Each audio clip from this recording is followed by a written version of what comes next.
Welcome everyone to the July OAC meeting.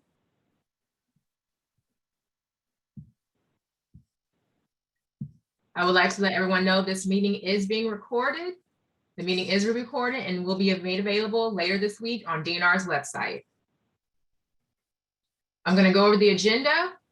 We're going to have approval of past meeting summary, both of them, the meetings in June, the consensus process timeline from Dr. Wilberg, model results presented. We're going to have a break, and then we're going to talk about the new, modified, and combination options to model, public comment, then the meeting will be adjourned. And as you all receive the agenda, on the bottom of the agenda, we also have the timeline for everyone to review that we will discuss. And before we go into the approval of the past minutes, before I take roll, we're going to have comments from DNR. Madam Secretary. Well, thank you, Quinn, and good evening to everyone. And thank you for joining us again for another OAC meeting. I just wanted to take a second to acknowledge and address the letter that we received from some of the members of the commission. I'm not sure if everyone has had a chance to read it yet or not, but in summary, the letter asks about what to expect for the rest of the consensus process, how the prioritization of modeled options is going to work and will continue to work, and then whether or not there will be opportunity for further discussion of the meaning behind some of the options that you all have been discussing. That is a very brief summary in the interest of time of the letter. But I just wanted to say that I think it's actually quite timely because we had already built in some overviews of the timeline and the process in the agenda for this evening. So I just want to say that there are still time to offer ideas, to add additional items to be modeled, including some of those that were recommended in the letter, and then for you all to have further discussion on each item before the final vote. I think returning to in-person meetings may help facilitate some of that conversation. So also a quick reminder that we will return to in-person meetings in August, and Quinn will follow up with some additional details about that. But in the meantime, I've asked Dr. Wilberg to provide further explanation as we go through the agenda this evening. And I would just encourage everyone to not plant flags or draw lines in the sand this early in the process. You all have really made remarkable progress in a very short amount of time, and there's still plenty of opportunity to reach consensus before the process is finalized. We do want a balanced approach, and we really want a real consensus product at the end of this project and exercise, but we need your continued engagement in order for that to happen and for us to achieve that. So with that, I will let you all get on with the meeting, and thank you again for being here tonight. Thank you, Madam Secretary. And everyone, when you come on the call, I know some people are calling in, please mute your line. You can press *6 to mute and also *6 to unmute. I will go around and mute everyone, but if there's time you want to ask a question, please press *6. And also I learned you can press *9 to raise your hand if you're on the phone. So *9 to raise your hand, *6 to mute and unmute. Now I will go and confirm attendance.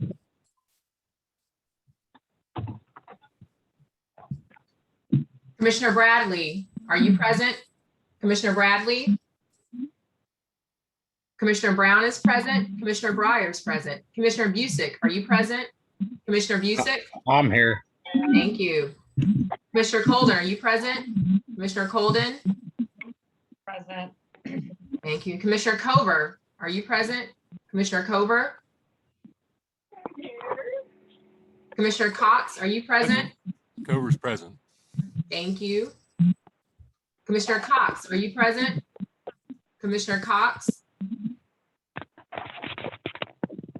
Commissioner Dean, are you present? Commissioner Dean?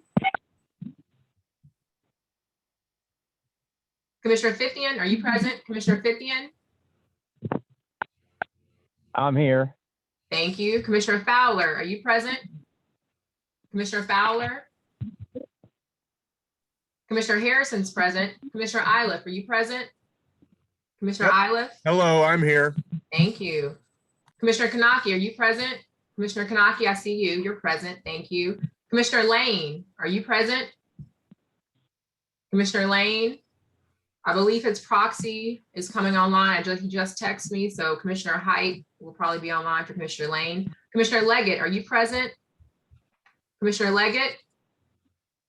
Commissioner Miller's present. Commissioner Mullins present. Commissioner Pluto's present. Commissioner Ruth, are you present? Commissioner Ruth? Commissioner Shockley, are you present? Commissioner Shockley? Commissioner Sikorsky, are you present? Commissioner Sikorsky? Commissioner Swanson's present. Commissioner Webster, are you present? Commissioner Webster? Commissioner Waples, are you present? Commissioner Waples? Commissioner Wilkins is present. Commissioner Witt is present. Commissioner Corson's present. Senator Elfreth, are you present? Senator Elfreth? Senator Hershey, are you present? I'm present. I'm here. Can you hear me? Yes, I hear you. Thank you, Senator Hershey. Delegate Holmes, are you present? Delegate Holmes? Commissioner Judy's present. Delegate Mounts, are you present? Delegate Mounts, and then Commissioner Sowers is present. Thank you, everyone. The first business order is approval of the minutes from the previous meeting. We had 2 meetings last month, so we're going to approve the June 8th meeting summary. Are there any corrections to the minutes for June 8th?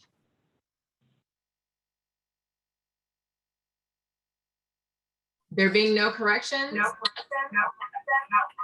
The minutes are approved as circulated. Please mute your line. I heard an echo. Thank you. Moving on to the June 14th meeting minutes. Are there any corrections to the minutes as circulated for June 14th? Yeah, I have one, if that's okay. Yes. Is that Commissioner Harrison?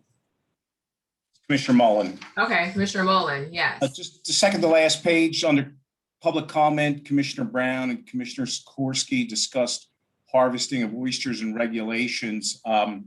Commissioner Brown did invite Commissioner Sikorsky and along with Commissioner Colden to accompany him on his boat to see what actually is going on out on the bay and to experience it. So I just like that sentence filled out that there was an opportunity, an olive branch extended to come out from Commissioner Brown to some of the other commissioners to come on out and see the amount of small oysters in the bay.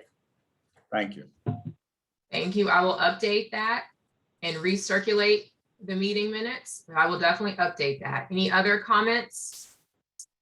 And with that change being made, will the minutes be approved? Any other comments?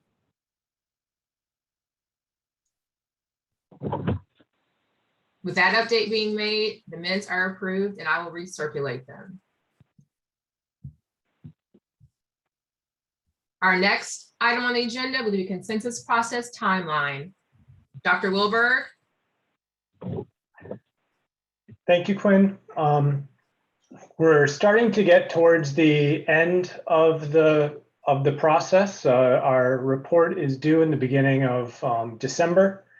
And so we need to make some, not need to, but we're planning on making some rapid progress over the next several months in order to help the OAC get to its end goal of developing a package of recommendations that gets submitted to the department.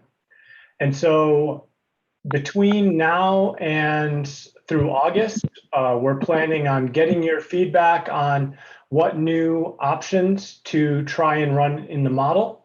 And we'll try to implement as many of those as we can.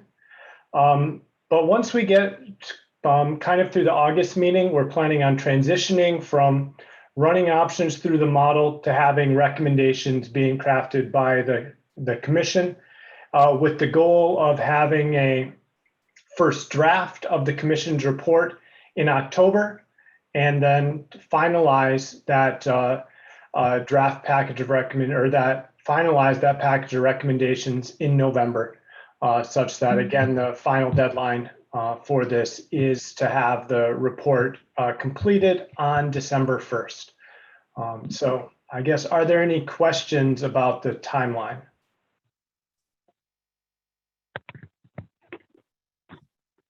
Allison? Yeah, thanks, Mike. So we have model results from the last meeting. We'll have an opportunity to identify model results at this meeting, but am I getting it correct that this is the last meeting where we'll be identifying new model results to run? Not necessarily. We might have some new ones to run after the August meeting. And so, but I would say we're not planning on running any more models after the September meeting. Okay, thank you for the clarification.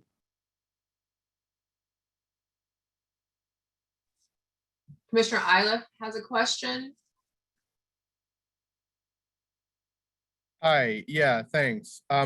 So I guess to follow up on Allison's question, if the anticipation is that this would be the last meeting to talk about new modeling options, then that gives us September or August, September, October, perhaps to discuss the results before any drafting would take place. And I mean, probably drafting would have to start, to begin before that. I was wondering if either the department or the facilitators might shed any light on what the deliberative process and the discussion process of those modeling results might be, because I feel like it's kind of a tight time frame, and I'm just sort of wondering how much time we'll have to digest those results and discuss them amongst ourselves before we need to start writing something up. I believe after August, September and October, is that correct? Dr. Wilberg, is when we're really gonna be writing and discussing. We're gonna have 2 entire months, like 2 sessions. That's pretty much what I think we can fit into the current schedule. So that's the goal, is to start on recommendations, We have hopefully salmon. get some put into place on or hopefully make progress on recommendations at the September meeting, but definitely to try and get that draft package crafted for the October meeting so that everything can get in place to put all the basically polish on it for November and be able to that, because at the November meeting, we're looking at about 2 weeks, a little over 2 weeks between that and when it's due. So yes, the timeline is fairly quick. Commissioner Swanson? Yeah, hi, thank you very much. First of all, thank you for putting a schedule out there, even a draft schedule, so that we could have a better sense of where we're going. I think that helps everyone.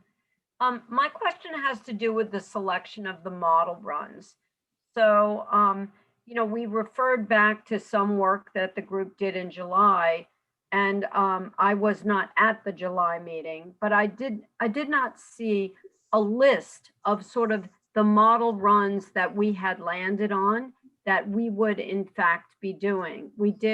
Mike presented some early work, but in terms of the complete list, so we would understand what those runs were. I appreciated some of the group who wrote a letter to say these are some of the runs that we're particularly interested in. But I'm wondering, is there a way, Mike, between now and the August meeting that we could really settle on that list that all of us as a group are interested in?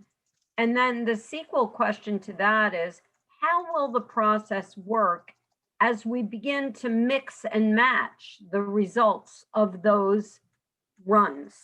Because it's my understanding that we are not just going with one particular scenario. It may be a combination. And I'm very interested in understanding that process, which would have to take place before we started really drafting the recommendations. So in terms of a complete list of model options that we're going to run through the model, I'm hoping that we're going to have a first draft of that at the end of today's meeting. And so that's the goal of the second half of today's meeting, is to discuss those potential options that are of interest and try and get those together. And then we're going to have another shot to fill in the holes at the August meeting. Depending on what the options are, I can't guarantee that we'll be able to get all of the ones that are high priority for the OAC into the model. But just because something's not in the model, or things that aren't in the model are still fully on the table for the OAC to consider as recommendations. So the two aren't necessarily linked. We just want to try and make the model as useful a tool for you as possible. And I guess related to that, what I would say is, in the past, oftentimes when we proposed a model run, any one of us, it's sort of like, yeah, I think we're going to be able to do that, or yeah, that we could possibly do that. And so one thing that I would really welcome is a point at which you can really indicate we can do that, or we're not going to be able to. And if all of us, for example, knew that your time and money constraints allowed for X number of runs, or X number of scenarios, we might as a group then be better able to negotiate what those should be, so. No, that's a great point.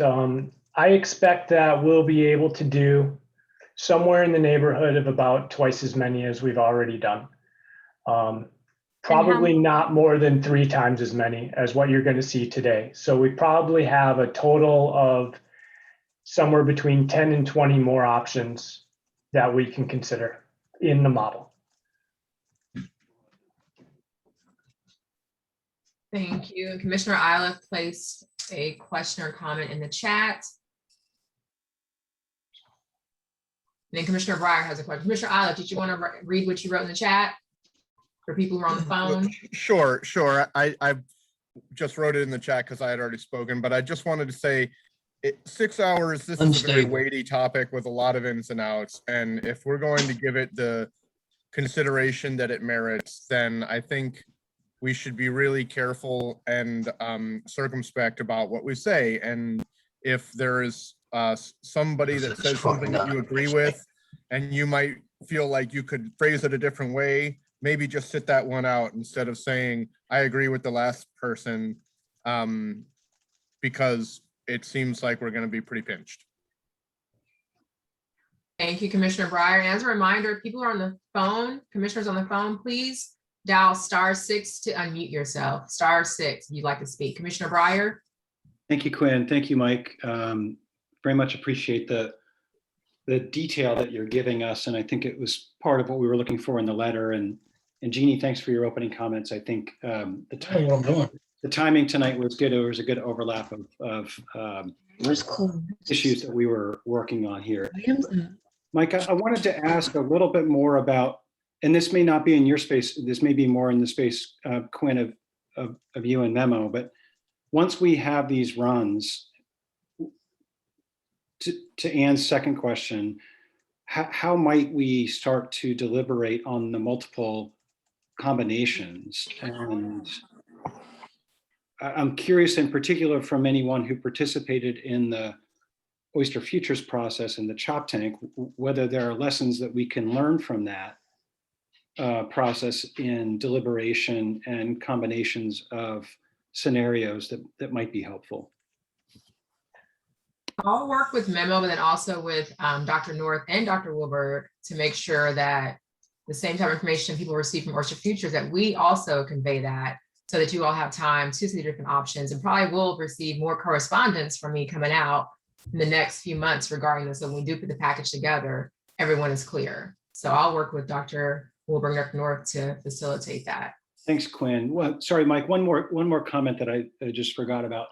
When you're putting together the full list of the model runs that are of interest to the commissioners, not to make work for you, but I think to make work hopefully easier for you down the line, if it's possible to describe your intent, your understanding of what that model run or what that management action means, I think it'd be really helpful. I've found in the last few meetings, just a few words describing the model run or the management action has led to some confusion and so potentially misinterpretation or just misunderstandings about what is meant by one action versus another.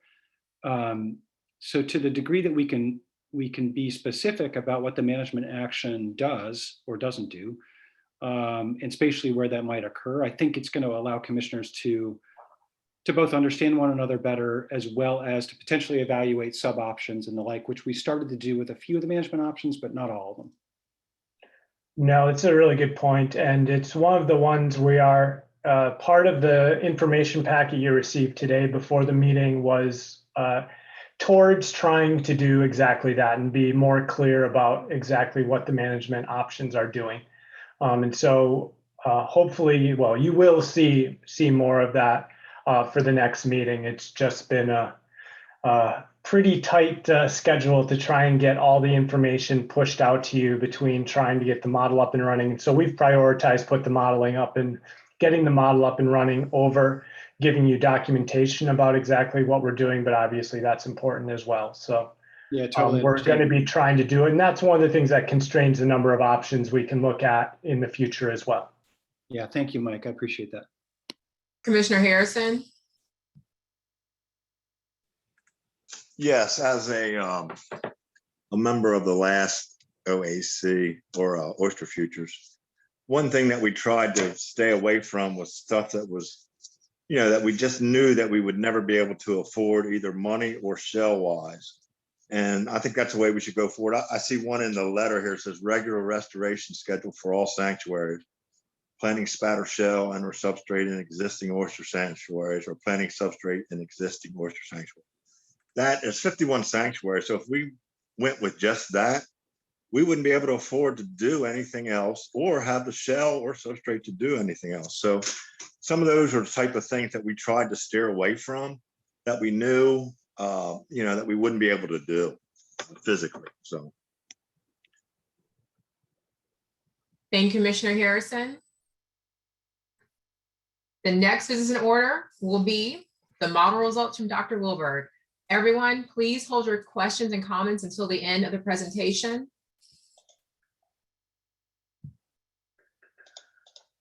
Okay. Are you seeing my screen now? Yes, we see it. Excellent. So I'm going to go through the most recent update of the model.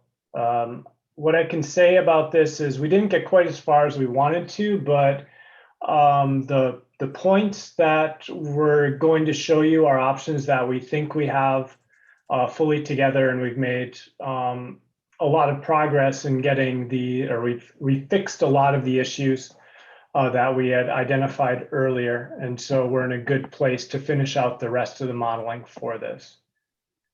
So just as a reminder, the goal of this model is to help us compare potential different options for Maryland oyster management.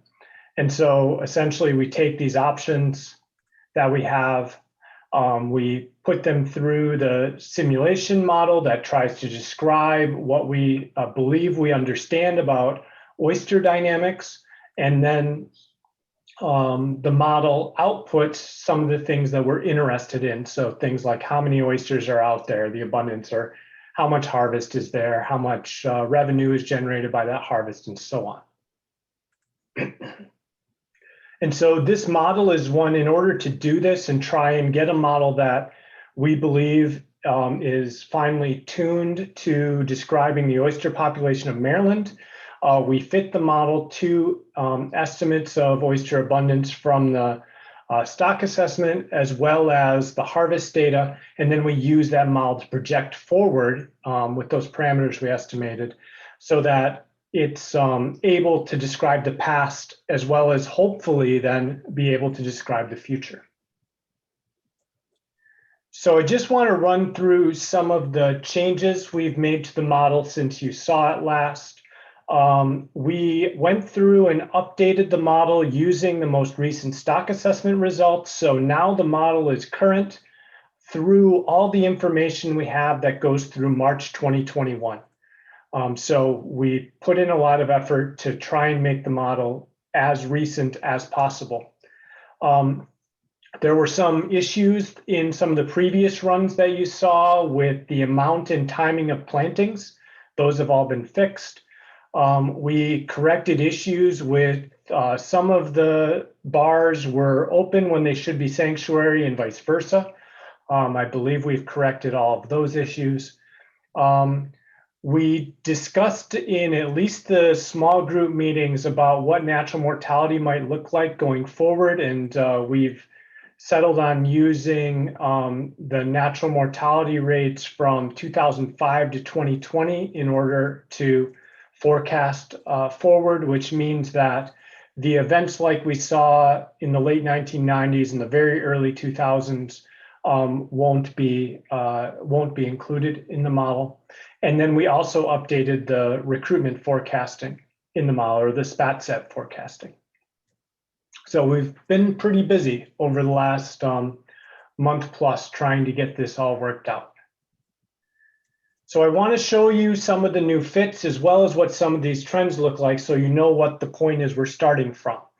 So what I'm showing you here are the stock assessment results for each of the different regions or NOAA codes by SPAT, small, and market.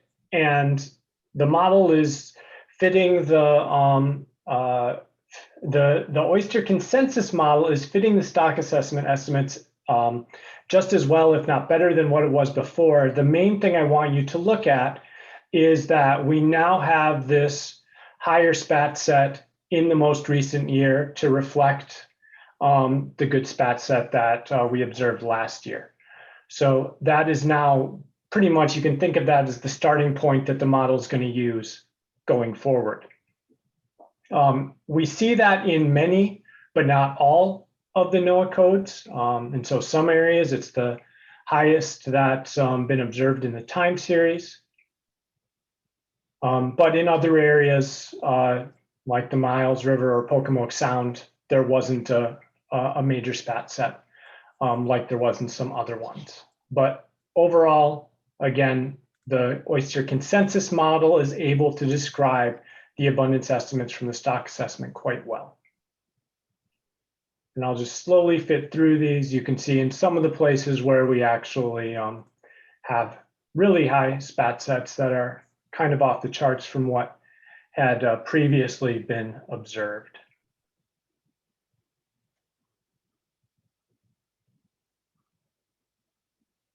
There's a lot of them, so I don't have a lot to say on each of them. But so overall, this was one of the major efforts that we did, was to get it up to the most recent information we possibly could. And so now I'm going to transition to talking about some of the results. And I thought I had a slide in here about what the options were, but I'll talk about the options a little bit more later.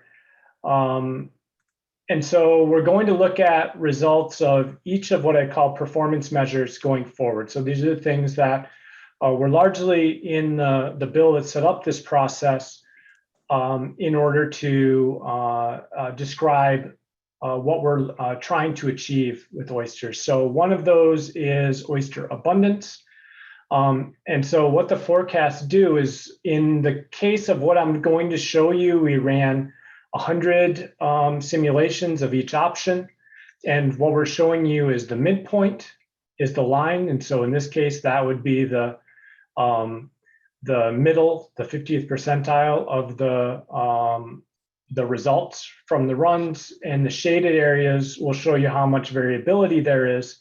And so there's about 80% of the simulations are within that range. We've cropped off the bottom 10% and the top 10%, and we're showing you the rest of them.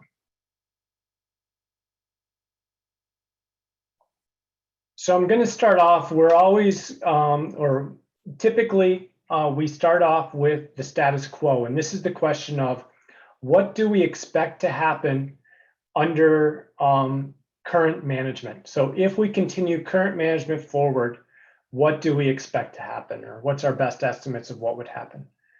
And so what we have here are plots of the performance measures we've been discussing already. Hopefully you're starting to get familiar with these a little bit. But again, we have adult abundance in the upper left-hand corner, nitrogen removal from harvest in the next panel, total harvest in bushels in the next panel, market abundance, so live market-sized oysters, nitrogen removal from the oyster bars themselves, the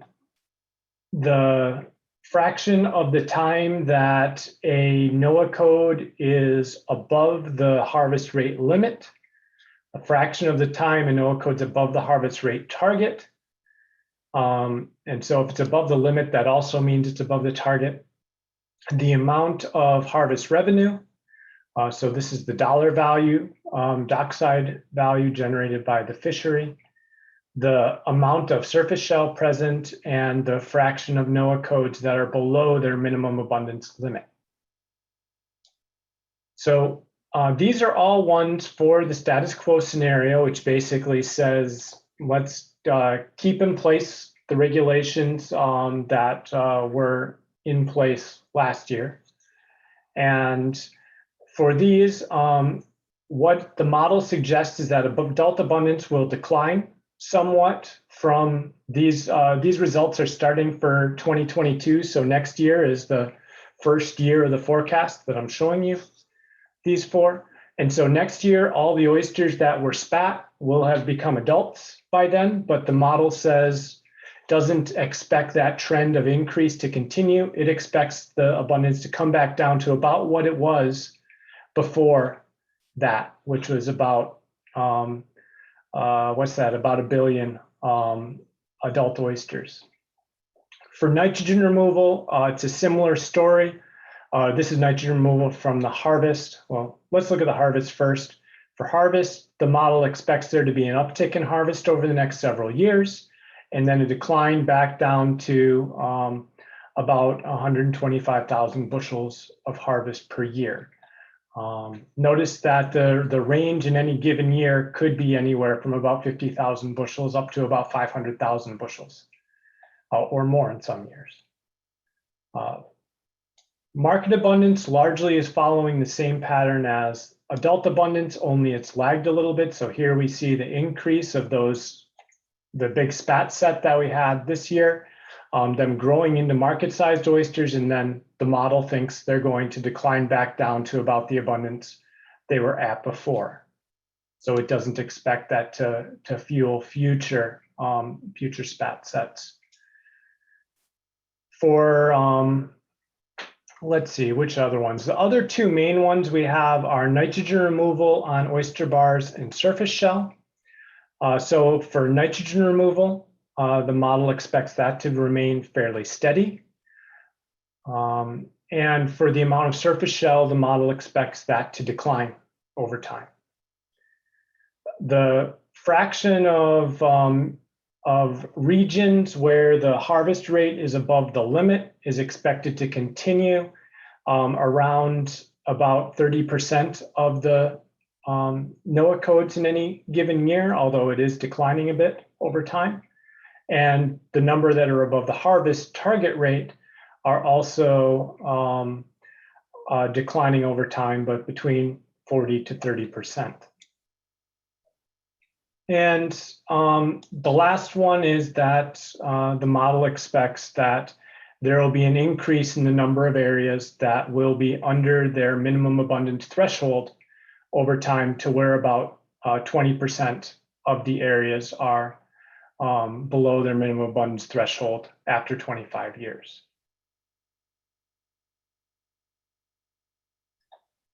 So the next, I'm just going to show a seed and shell one, and then I'm going to show the combinations of, or the comparisons of performance for all the options after that. And then if there's any questions about looking at specific time series plots, we can go back and do that.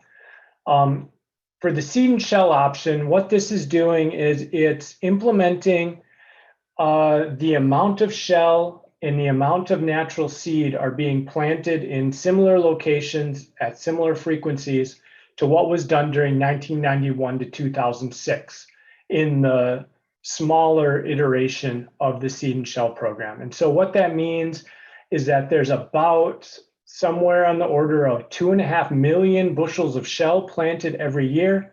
And I'm forgetting how many natural seed are being planted every year. The total price tag for this that I forgot to include in the presentation, but we could pull up one of the other documents or the one that I circulated around, is somewhere around $14 million a year in order to implement this. And the way this option is currently implemented, it's basically assuming that we can buy the shell and the natural seed from somewhere else. Right now, it's not working in the model to take seed oysters from one part of the bay and move them to the other. And so we have something we need to fix in that before we show you the results for that. But so right now, the way this is set up, it's basically saying we can buy a bunch of shell and seed oysters from Virginia and implement that. And so what happens if we do that? We still estimate that there will be a decline in adult abundance, but not as much as there was for the status quo. Overall, the harvest is expected to be a fair amount higher than what it was under the status quo. Although again, it balances bounces around 250,000 bushels per year.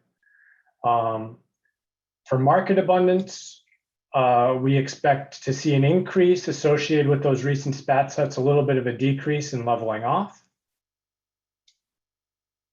For nitrogen removal, fairly steady with that one. With putting 2.5 million bushels of shell in every year, that pretty much stabilizes the amount of shell. It's not growing, but there's not a net loss when that much shell is being added. And under this option also, there is a bit of a decline in the fraction of regions where they're above the harvest rate limit or above the harvest rate target. And also there's fewer areas that fall below the minimum abundance threshold. So I could go through plots like this for all 9 of the options we prepared for today, but that gets a little bit tedious. And so what I'm going to do is show some synopses that are both short-term and long-term to be able to compare the results. So what we've done is taken and calculated the middle range of the performance for the status quo and for the options for the years 2023 through 2027 and 2035 through 2044. So this is our short-term prediction. This is our long-term prediction. And then we can compare those relative to one another to see, does a certain option do better or worse than the status quo across all these metrics? And so that's what we've done in this plot. So what I'm showing you here is the short-term performance of each of these options. I'll give a bit more of a word description, at least, with each of these options, what it's doing. So here we're looking at performance during 2023 to 2027. If we see a place where there's no bar, that means option is doing exactly the same as the status quo. So if we compare the status quo to itself, it's the same. Each of these lines is a different performance measure. It's one of those different panels of the graph that we saw earlier. And so each of these lines corresponds to one of those panels. So we have adult abundance, market abundance. So these are largely put together in similar sorts of categories. So adult abundance, market abundance, harvest revenue, the amount of surface shell, the nitrogen removal on the bottom, the nitrogen removal from harvest, the how frequently you're above the harvest rate limit, how frequently you're above the harvest rate target, and how frequently the population falls below the minimum abundance threshold. And so with all of these, we have 8 different options we're comparing to the status quo. So I described the seed and shell program option that was based on the program that was in place during 1991 to 2006. The next one is completing the restoration efforts as they're planned in the Minokan and St. Mary's rivers. The next one is what happens if we revert back to the regulations that were in place in 2018. So prior to the more recent reduction in bushel limits and the closure of Wednesdays to fishing and so on. What happens if we completely cease plantings of any kind? What happens if power dredging is allowed in the upper bay? And this is specifically, so it's only doing power dredging in areas that weren't declared sanctuaries prior to 2018. Now we're open to fishing in those areas. We have this one that I know nobody likes, but it's still here because we had it set up, is what happens if we convert low harvest bars into sanctuaries. And so what we did there is we took and found all of the oyster bars that had less than 200 bushels of harvest during 1999 through 2020. And those were converted into sanctuaries. In your packet, you have the maps for which ones those are. We have another one for opening non-restoration sanctuaries. And then this last one is a restoration option that's at least similar to some of the ones that folks ask for in the letter, which is what happens if we start to invest about $200,000 a year in planting spat in sanctuaries in the Upper Bay. And so that's an annual event, and the bars that get planted rotate.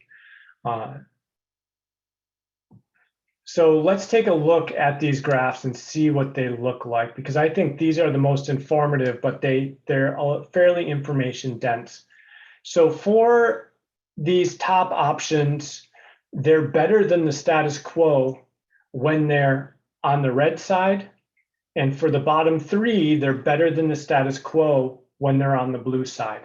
So we basically want to be not above the harvest rate targets or limits and not below the minimum abundance thresholds. So the less often we're doing that, the better. And for these, the more abundance, the better, the more harvest, the better, the more nitrogen removal, the better on average, or all other things equal. And so implementing the seed and shell program, again, this is the 5-year performance window. The model estimates that would increase the abundance of adult and market-sized oysters by 20 to 30%. That harvest would be increased by closer to 40%. That nitrogen removal would be increased somewhat, more in the neighborhood of 10%. And this last one is nitrogen removal from harvest. So it's about the same. This is harvest revenue, and nitrogen removal from harvest. So they're all about the same. There's several performance measures that duplicate one another on these. The next one is what happens with completing the Minokan and St. Mary's restorations. Here we see increases in abundance, and the increases in harvest aren't very noticeable here, but we do get increases in the amount of shell or substrate on the bottom, and what's labeled here as shell is all forms of substrate, including artificial substrate, and then also nitrogen removal on the bottom. And this option also tends to reduce the fraction of the time where NOAA codes exceed the harvest limit. The next one is what happens if we revert back to the regulations that were in place in 2018. One thing I forgot to say is that with the exception of the things that I'm specifically saying we're changing, all the other aspects of the option are the same as the status quo. So this one basically says we keep all the planting the same on average as it's been the last 10 years. But what we do is we go back to the regulations as they were prior to 2018. And in this case, we see adult and market abundance decrease. Harvest increases fairly substantially going back. And so one of the things this is an indication of is that the model thinks that the regulations that were put in place had a fairly substantial effect on the potential harvest that would be taken. These options also get a bit less nitrogen removal. They have more nitrogen removal from meats, but they also result in more often the fishery is exceeding the harvest rate limits and targets, as well as more often the population declines below its lower abundance threshold. The next option is what happens if we continue the current regulations, but we just take planting off the table, or do no planting. And so this is more of an informational option rather than one anybody asked for, but it kind of gets at what's the benefit of the current planting activities. And so if those planting activities didn't take place, the model suspects that adult abundance, market abundance, harvest would all decrease by 10 to 15%. Similarly, there'd be a decrease in shell and a decrease in nitrogen removal on the bottom. And also that we'd see more often the time, there'd be above the fishery would be above the harvest rate threshold and limit, as well as many more of the regions would fall below their minimum abundance threshold. The next one that we have here is what happens if the areas of the upper bay that were open to harvest prior to 2018 were reopened to harvest. They're closed currently. And this suggests that there would be small decreases in abundance and small increases in the amount of harvest, with the other performance measures largely staying the same. The next one is converting low harvest bars into sanctuaries, and that one also has a fairly modest effect. The main effect on it is to reduce the amount of harvest, but only very slightly because these were low harvest bars to begin with. It also reduces the amount of time the harvest rate is below the target. The next one is more to look at what is the effect of the current sanctuary program. And so essentially what happens if all of the sanctuaries that aren't the federal investment restoration sanctuaries, what happens if all of those are simply opened up? So basically it's similar to what the map looked like prior to 2010. And so in this case, we do see that the model expects there will be decreases in abundance of oysters, these first two bars. There will be an increase in harvest of about 10% in at least the first 5 years. But there would also be an increase in the amount of time where the fishery is exceeding the harvest rate threshold and the population would fall below the minimum abundance threshold in more areas more often. And then the last one is what happens if we invest a moderate amount of money putting spat in upper bay sanctuaries. So this is using hatchery reared spat on shell.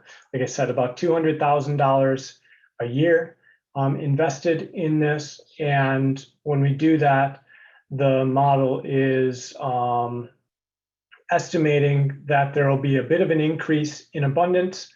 The main benefit is that when this is done, some of these upper bay areas are the areas that are already falling below their minimum abundance threshold. And so putting spat on shell there helps the population avoid that in those areas. So this is the short-term performance, the first 5 years. We want to look at that with also with the long-term performance in mind, because really we want to be planning for things that are sustainable and can be continued into the future. And that's what we're looking at here when we start to look maybe 25 years out. So again, the status quo compared to itself across all the performance measures is always the same. When we look at the seed and shell option, we again see that there's generally positive benefits for abundance, for harvest, and for nitrogen removal, as well as positive benefits for the amount of time that the fishery exceeds the harvest rate limits, or that the minimum abundance falls below its threshold. For the completing the restoration options, this again is also largely in line with what we saw for the 5-year, except it's expanded a little bit so that, or the benefits have grown a little bit more in this case, but they're smaller benefits than the seed and shell program, but completing the restoration efforts cost substantially less than the seed and shell program. So again, the seed and shell program, implementing that costs about $14 million every year over 25 years. So over the 25-year time horizon, we're talking a bit over $300 million for that program. Whereas the complete restoration costs about between $25 and $30 million over a couple-year period, but then that investment stops. So these are benefits that carry forward without paying for that every year. So when you annualize those benefits so that you look at them average over, or when you annualize the costs over 25 years, they're a more modest cost. We look at the status quo, except for reverting back to the 2018 regulations. The model suggests that we'll have fewer oysters under that, but more harvest. That's a very common trade-off that we see in fishery models, is one between more harvest versus fewer animals. But also the fishery ends up being above the harvest rate limits and targets, as well as more often the population ends up below the minimum abundance threshold with that option, which again is, at least these bottom 3 points are similar to what we saw in the initial 2018 stock assessment with the results and the status of the fishery at that point. For the status quo regulations with no planting scenario, in these cases, the model suggests the population will decline if all the planting activities are ceased, and also that the fishery will harvest less, about 30% less per year, and also that more often there will be more areas where they're below the minimum abundance threshold, and more often they'll be above their harvest rate threshold. With power dredging in the upper bay, that option again is kind of a smaller version of the status quo 2018 regulations, where you see decreases in abundance. These decreases are smaller because relative to the rest of the bay, there's not a lot of oysters in the upper bay. There is a bit of an increase in harvest. We see decreases in the amount of shell and the amount of nitrogen removal on the bottom. And then also there's more frequent overages of the harvest rate limit, and more often the population falls below the minimum abundance threshold.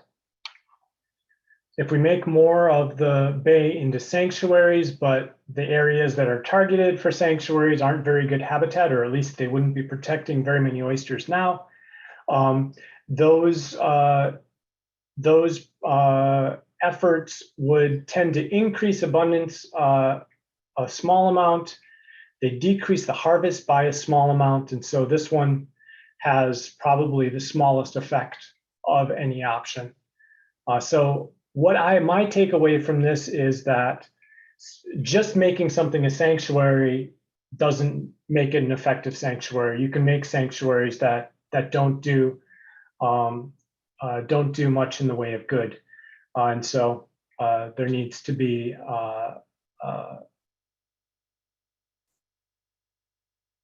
if sanctuaries are going to be a core part of the management effort, protecting places with oysters would be important. What happens if non-restoration sanctuaries are all opened? We estimate there'd be a decrease in abundance and a bit of an increase in harvest. This is about 15% per year, as well as more frequently, the fishery would exceed its harvest rate limit, as well as the population in more NOAA codes would be below the minimum abundance threshold. And then the last one is doing some targeted restoration with spat-on shell and upper bay sanctuaries. And there we see a modest increase in abundance in the upper bay. With the biggest change for this one is that those upper bay areas that had been below their minimum abundance threshold previously were now not above those minimum, or were now above those minimum abundance thresholds. So I want to talk a little bit about what the next steps are and where we're going with this over the next couple months. So the next step is to both talk about the options that we've ran, and with the main goal, hopefully for later in this meeting, is to plan for new options to consider. Some of the ones that had come up before were things like rotational harvest in the Chester River, a man-o-war shoals option. What happens if we achieve the harvest rate target from the assessment across the whole bay? What happens if there's a higher fraction of bottom in the sanctuary, and perhaps being more explicit with that of protecting more oysters than the current option that we included. And then once we have these new options, we're ideally at the end of this meeting, those will be prioritized so we know what will be most important for us to spend our time on. And then we'll go through and update the model for the August meeting. Our goal for this is to try and get you results back for a week in advance of review. To do that, we really have to hustle if we're going to make that time frame, because it's only a month between meetings, and that gives us only 3 weeks to get everything put together, everything drafted to send out to you, and so on. So we're going to try and do that. I will send you what we can at that point, but it might be a little more delayed than that. But I apologize for how quickly or how little time you've had to review stuff before the meetings. And it's part of having these be monthly meetings makes it really hard for doing model development in tandem with that. And so that's the main thing I wanted to talk about to start with. And so I guess the point is to open it up for questions at this point. If people want to see more details on things, I think I have all the materials that were sent out earlier, as well as some other things in the background if we want to look at those to go over questions. Thank you, Dr. Wilbur. We also have comments and questions in the chat, and commissioners, please raise your hand. Will you go through the chat first, Dr. Wilbur? Sure. Let me find this, just a second.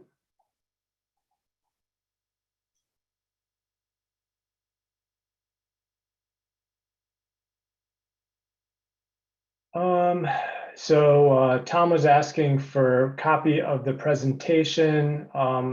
I can send that out right after. We can get that to you right after today. I apologize for not sending that out earlier. The results slides should all be in your results packets. as well as there's additional information in there on the costs of each option and maps of each option. And so you do have more information than what I showed, but I apologize for not sending out the presentation in advance. Also a request to show amount of spat. We can add more performance measures to the plots. I've been actually thinking of getting rid of some of the performance measures we're showing in order to try and make things a bit easier to look at. But obviously the goal of this tool is to have it be useful to the commission. So if there are specific things you want to see added to those, we can come up and do those. SPAT would be an easy one to add. We already have that being calculated and output in the model. The next one is, does the status quo scenario include any of the restoration efforts that have been ongoing or existing industry plantings? So yes, the status quo includes about $2 million a year in activities. So that includes planting spat on shell, it includes planting shell, and it includes planting natural seed oysters. So all of those things are added. One of the things that we haven't been able to include yet because of the way the database is set up is the planting of artificial substrate and how much artificial substrate has been added in areas that aren't the restoration sanctuaries. And so that's something that we've had on our list for a while, but haven't gotten to yet. So those are all the plantings. Also, the model includes in the 2014 to 2020 time period, all of the restoration plantings that were put in Harris Creek, the Little Chop Tank, and the Tread Avon. So all of those plantings that were done previously are loaded into the model as having been done. So Mike, can I build on that? I asked that question before we saw the comparison, and now seeing the comparison, I'm wondering if you could discuss what is different then in the status quo with respect to that and the restoration, because it seems like it might not be that much different, and that might be driving some of the results that we're seeing. And whereas some models might be very different, some scenarios might be very different in the model versus others that aren't. Yeah, so the only difference between the status quo and the restoration scenario are we've included all of the planting of artificial substrate and planting of spat on shell that's planned for in the blueprints for the Minokan and St. Mary's rivers. And so those are the additional options that are, or the additional activities that are done above and beyond the status quo for that option. Okay, so the status quo basically has 60% of the restoration already included in it. And there may be some limitations in how the restoration is reflected in and modeled. Okay, all right, thank you. Let's see, the next one had to do with the colors and whether things were good or not, depending on which performance measure it was. It says it was answered.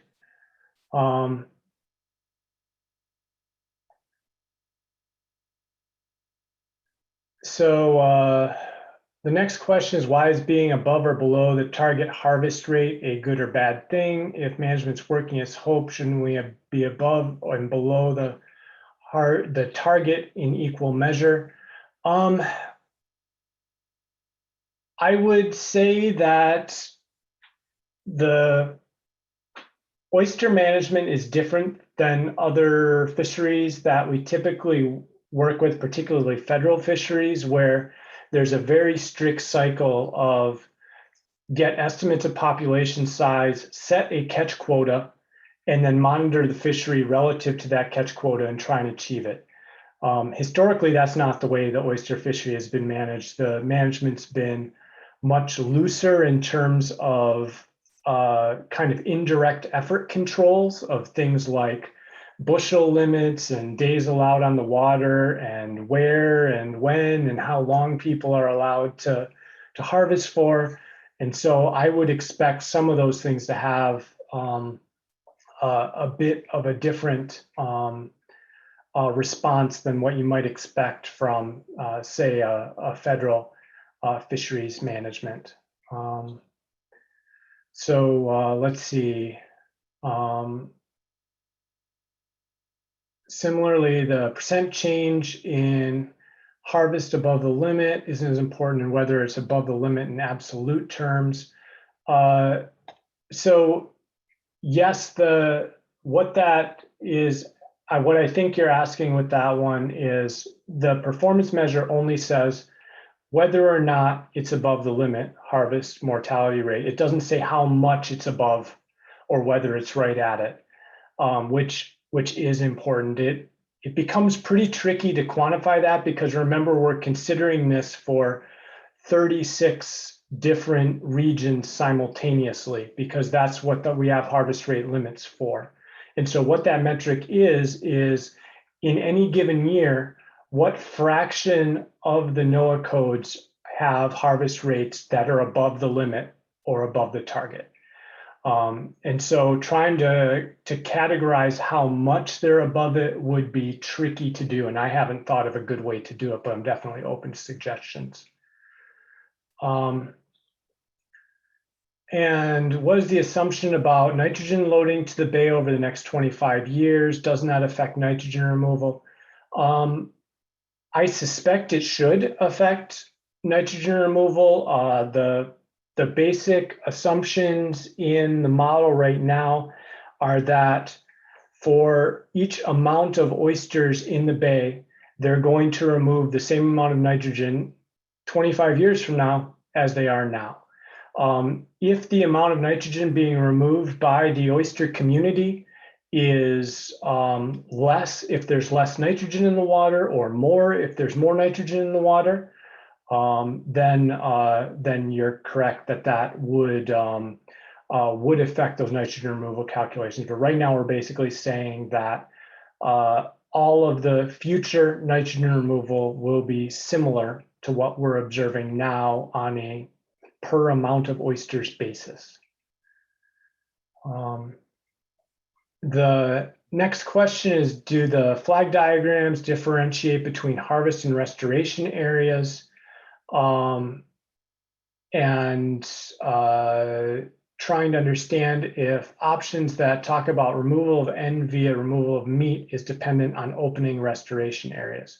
So first off, none of the options that we've shown open any restoration areas. So that hasn't been modeled at all.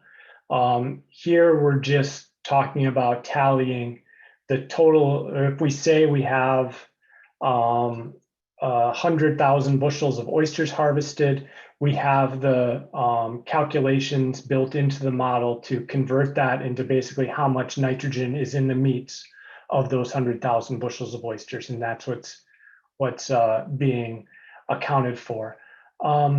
We do not have the performance measures right now of what's happening in restoration areas versus harvest areas. And so if you want performance measures that look at, okay, what's abundance in restoration areas or abundance in sanctuaries doing compared to abundance in harvest areas, we can do that. Right now I'm just trying to think on top of my head the code that we'd need to go through in order to do that, but it is possible to do that. One of the things I really wanted to have for you today, but we just didn't get to it, was to have spatial maps of population change and harvest change, so we could see what areas of the bay is abundance increasing, what areas of the bay is abundance decreasing. We were going to summarize those, though, at the NOAA code basis.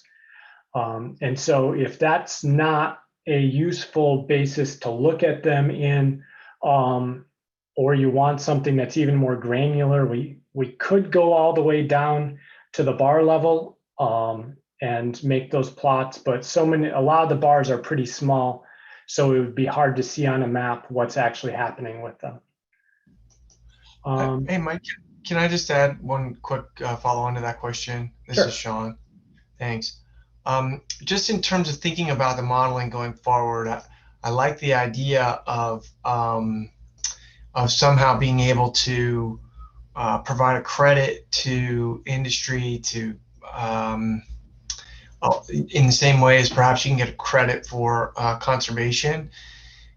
There is something to think about, is that if you natural harvest or wild harvest, there's a lot of there are different categories within that.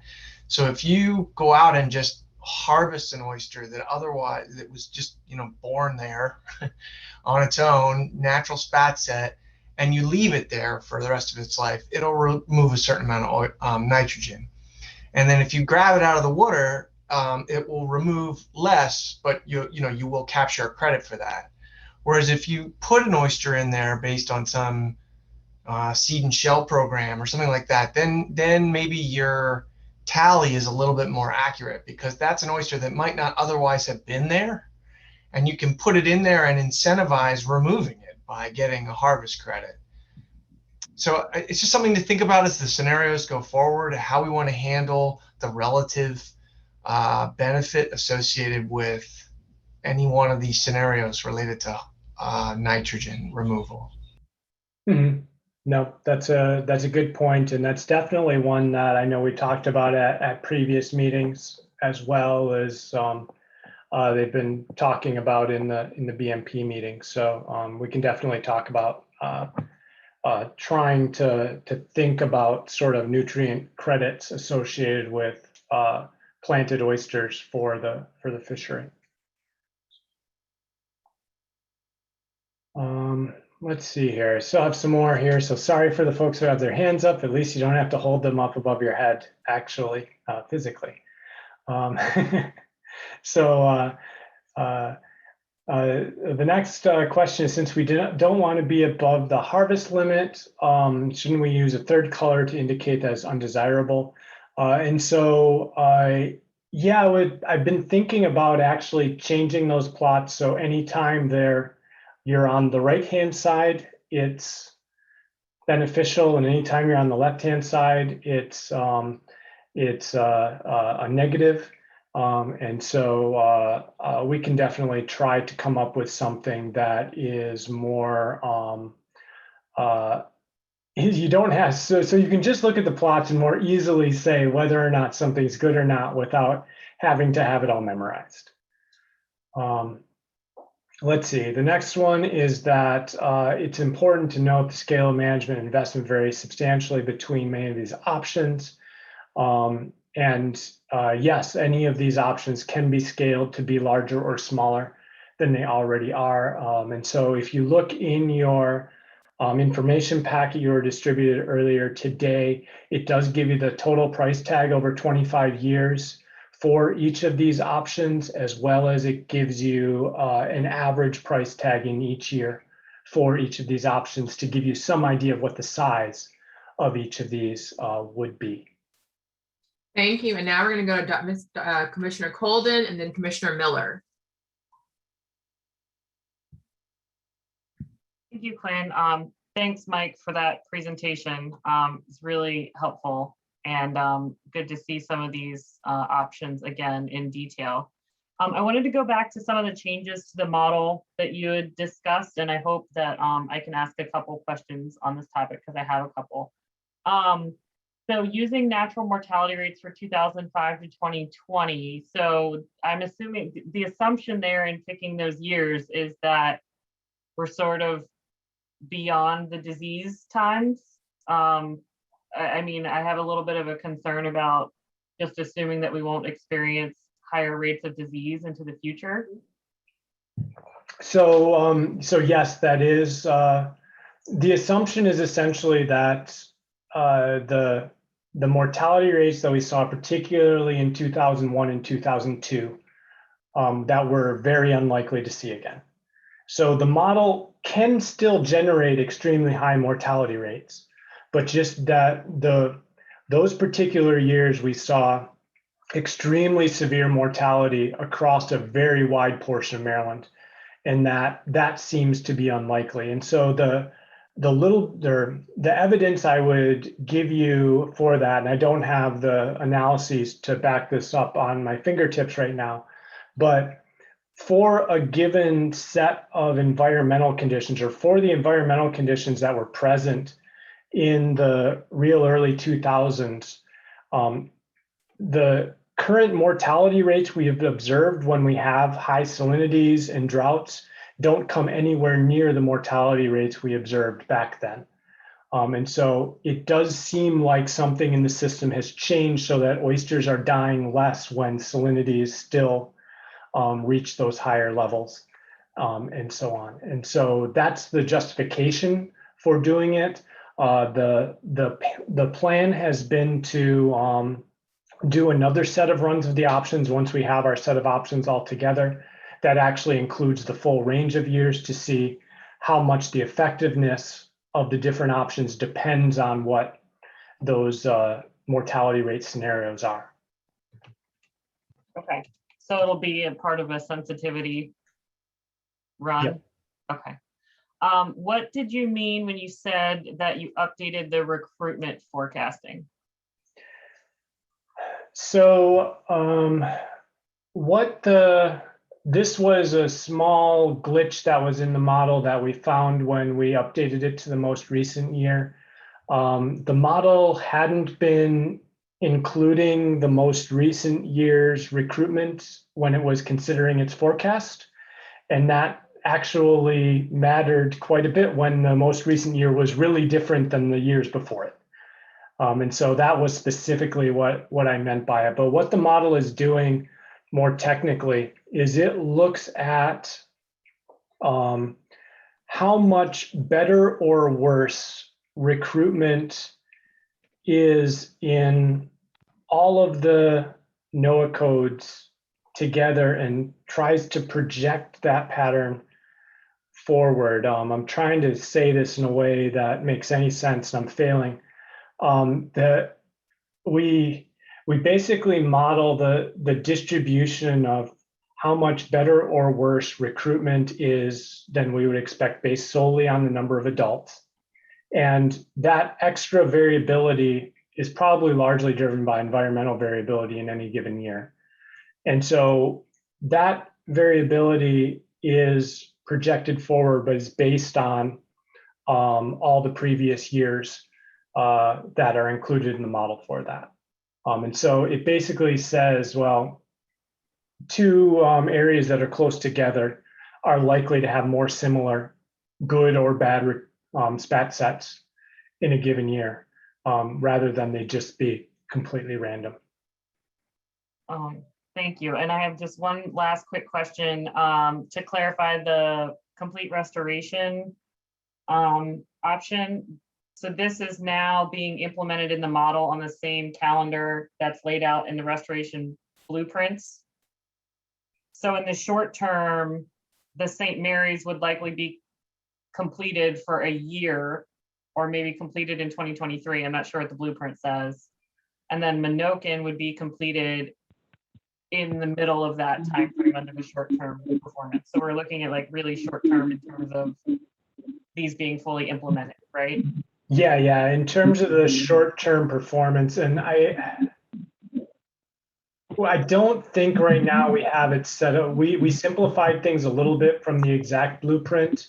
I think we have all of the St. Mary's being restored in 2023 and all of the Minokin being restored in 2024, or it's 2022 and 2023, but I think it's 2023 and 2024. But I can get that exactly. So, but yes. Okay, so it's not on an annual basis.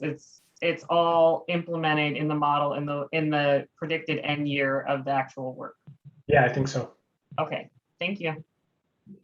Commissioner 50, do you have a question or comment? Well, can you hear me? Yes, we can hear you. Okay. I had lost you for a while there. I'm on this phone and it cuts off. I just want to say that there was a ton of information given by Dr. Wilberg earlier when he first started out that we could have talked and discussed. We could have discussed that all night. I think the most encouraging thing for me is that I understand that we're going to have a meeting in person next month, and I mean that would be to me is the ideal situation when you have that much information thrown out there for us to discuss. An in-person meeting, and maybe if we really want to get it completed, maybe we start meeting in person twice a month instead of once. But I would have, there was 100 things, I guess, that we could have probably commented on or discussed in all that information he threw out there. And it's this virtual and on the telephones, just it's very inconvenient, and I don't think it's as productive. Nowhere near as productive as when we start meeting in person again. Thank you. Thank you, Commissioner Fithian. And as we stated earlier, and as Madam Secretary stated, I will be providing more details as the date nears, and we will be in person in August. Commissioner Miller. Thank you, Quinn, and thanks, Mike, for the presentation. You answered a little bit of my question in answer to one of Allison's comments about recruitment, and you said there's some degree of spatial autocorrelation there. I wonder whether you would just provide some sort of reflections on the degree to which you're happy with the spatial and temporal autocorrelation in SPAT sets going forward, in what the model is forecasting compared to what we observe in the past sort of 20 years or more in the spatial and temporal pattern of SPAT set. That's a tricky question, Tom. So Commissioner Fithian, please mute your line by either dialing *6 or just mute your phone. So if I mute you, you may not be able to mute yourself. Thank you. And so the oyster spat set, particularly in Maryland, has tended to be sort of extreme events. And so if you look back through the fall dredge survey information and reports from the late 1930s through the 1980s, there was pretty consistently one good spat set a decade. And then we didn't get one for between 1997 and this year.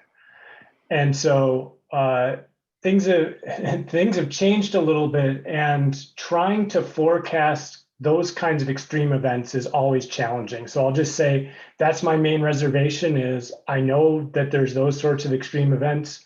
It's a challenging thing to try and forecast them, especially if oysters start to go back to their once a decade frequency of having good spat sets. Right now, the model probably would say that that's pretty unlikely because we haven't seen those sorts of things over the last 2 decades. So that would be what I would say is the biggest challenge in doing it. The other thing that we talked a bit about in the small group meetings that is also tricky, for lack of a better word, is that the model is including a relationship between how many spat can settle out and how much shell there is. And it's estimating what that relationship is based on the historical data from 1999 through 2020. But just given the information we have, I think that's a fairly uncertain relationship. So given that, Mike, I'm certainly not after you making predictions for any individual year, whether it's going to be a good or a bad year. But when you look at the spatial and temporal pattern that the model is predicting as you forecast it, does it show large coherent spat sets, or does it show a degree of spatial heterogeneity that we don't really see in the record? I don't feel like I have a good way to answer that, and that's something that I don't believe we've plotted out for. We've just kind of looked at the numbers and thought they looked reasonable, and there wasn't anything in them that jumped out as surprising or being weird looking. So, but trying to look more at the results spatially is the direction that we want to go. So we want to be able to look at which parts of the bay are doing better or worse under these things. And so I'm hopeful that we'll be able to show you that at the next meeting. Yeah, thanks. I think that's an important component when sort of restoration and rebuilding plans don't go as expected, either to the benefit or unfortunately to the worse. It's usually because recruitment was somehow different than the model allowed it to be. And I was just trying to see whether you were at least getting the large scale coherence that we think is a feature of recruitment. Yeah, it's all based on what was the historical patterns from 1999 to 2020. And so that's what the model is using to do the forecast. And so from that sense, we're using as realistic assumptions as we can that are finely tuned to the actual estimates and observations that we have of abundance and harvest and so on over time. So from that point of view, I think we're doing it about as well as we can. But I just always hold a grain of salt for these sorts of things. Whenever it's a Yogi Berra sort of thing. Yep. Making predictions is hard. When it's about the future, it's even harder. Yeah. All right. Thank you. Commissioner Harrison, then there's a question for Commissioner Sowers in the chat, and then Commissioner Duffy, and then we're going to take a break. Commissioner Harrison? Yes, Mike. Yeah, thank you for that presentation. It has to do with the shell loss. In the seed and shell part, you said we're planting about 2.5 million bushels of shell a year, which we know is probably not going to be possible. We're going to have to reduce that number. And you said it stayed level, meaning I guess we lost 2.5 bushel of shells a year. And it doesn't seem right to me, because like right now we're only putting maybe 200,000 bushel over, and yet we're seeing, increase in our areas, especially in Broad Creek and down the bay and other areas. We're seeing the bars kind of growing. And so I'm worried that maybe still needs a little tweaking. So, and also on that seed and shell, is that still with some of the seed or seed areas still in Miles River, or have we changed that to the lower bay? So the last question first. Right now, the seed and shell program that's implemented basically says we're buying all the seed from outside the bay. And so what we're planning on doing for having the actual natural seed areas in the bay, we've taken all of the ones from Miles River and Eastern Bay out. And so now they're the ones that are all farther south of there, kind of Broad Creek south are the ones that we're retaining in for seed areas that were historically present. For the first part about amount of shell being lost, yes, you're right that under the status quo, the model was suggesting that there was probably closer to, it's between 2 and 3 million bushels of shell lost per year. But again, that's bay wide. I suspect that more of that shell loss was happening in the upper bay where there's fewer oysters.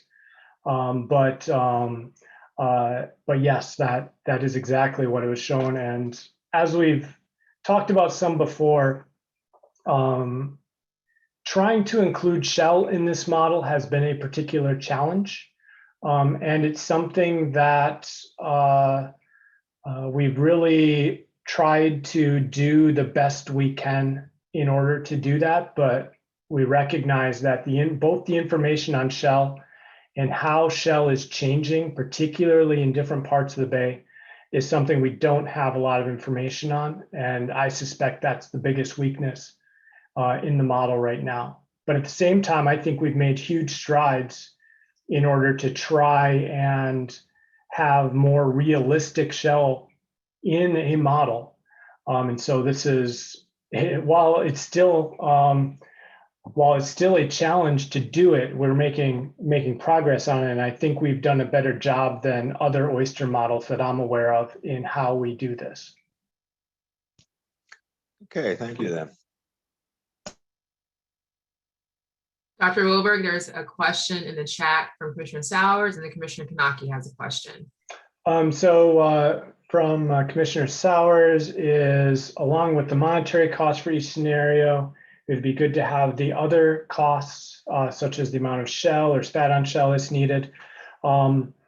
If you have a chance to look through the information packet we sent earlier today, you'll see the amount of materials needed and the amount of spat and natural seed in a table for each of the options. So you do have each of those available. I just forgot to put them in a graph to summarize the options for this presentation. And so for next meeting, I will try to come up with a good way to put that up as a synopsis so we can remind everybody. Commissioner Kanaki, did you want to ask your question?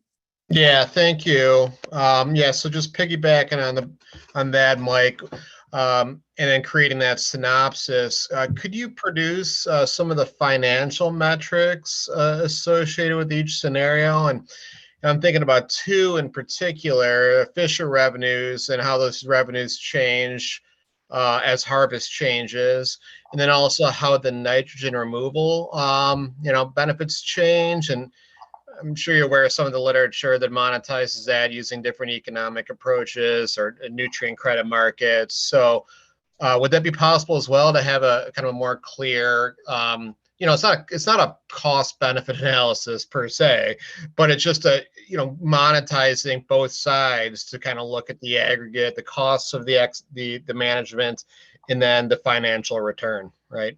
Yeah. Like I said, I know pretty much nobody's had a chance to look at it because we got it to you so late in the game, but we did send out some of that, or we summarized some of that information in the results that were sent out earlier today. And so you can see the at least harvest revenue, the amount of nitrogen. We don't have the nitrogen monetized in that. And I'll talk with Lisa about some reasonable numbers that we can put on. Lisa Wanger, who's also part of the modeling team, for reasonable numbers we can put on potentially monetizing that nitrogen removal to do that. But yeah, we're working towards trying to provide the information to be able to look explicitly at those things you're saying.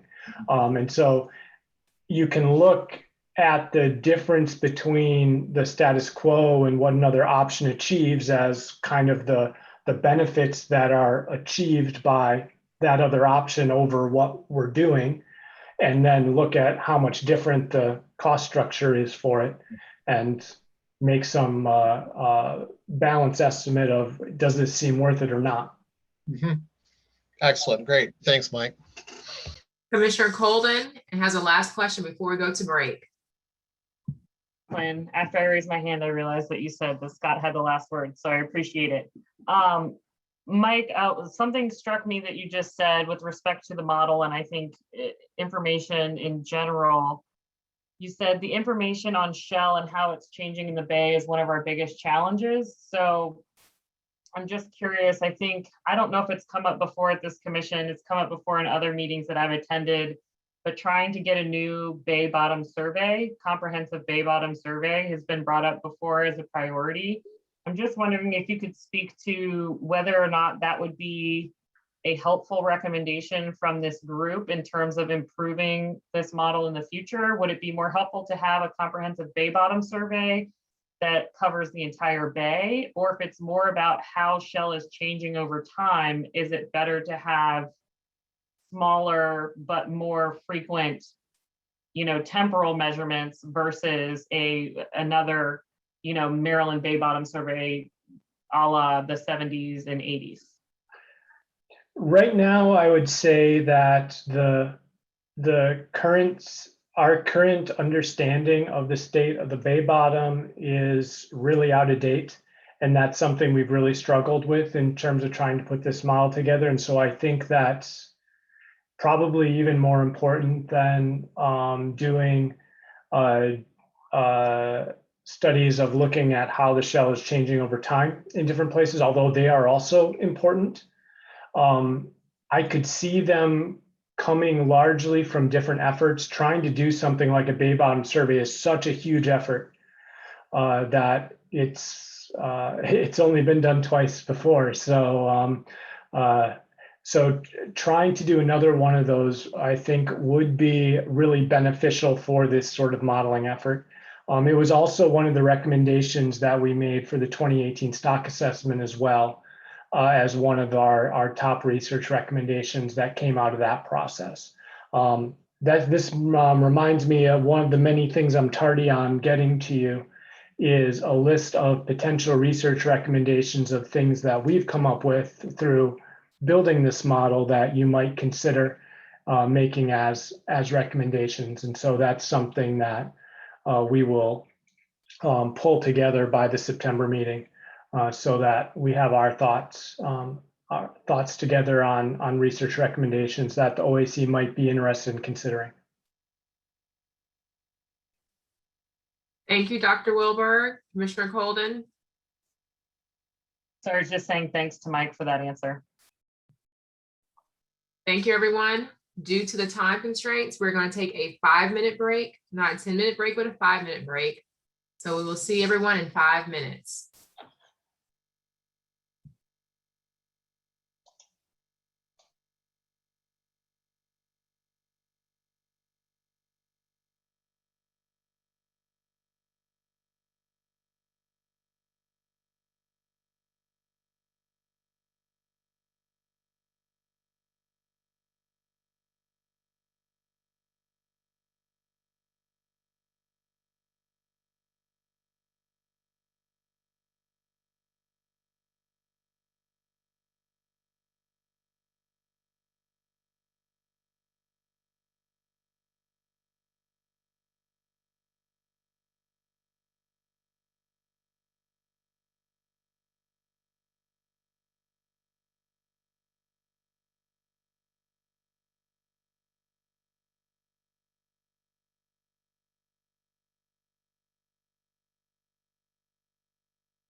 Welcome back, everyone. As a reminder, this meeting is being recorded. This meeting is being recorded. Our next business in order will be the new modified and combination options model by Dr. Wilberg.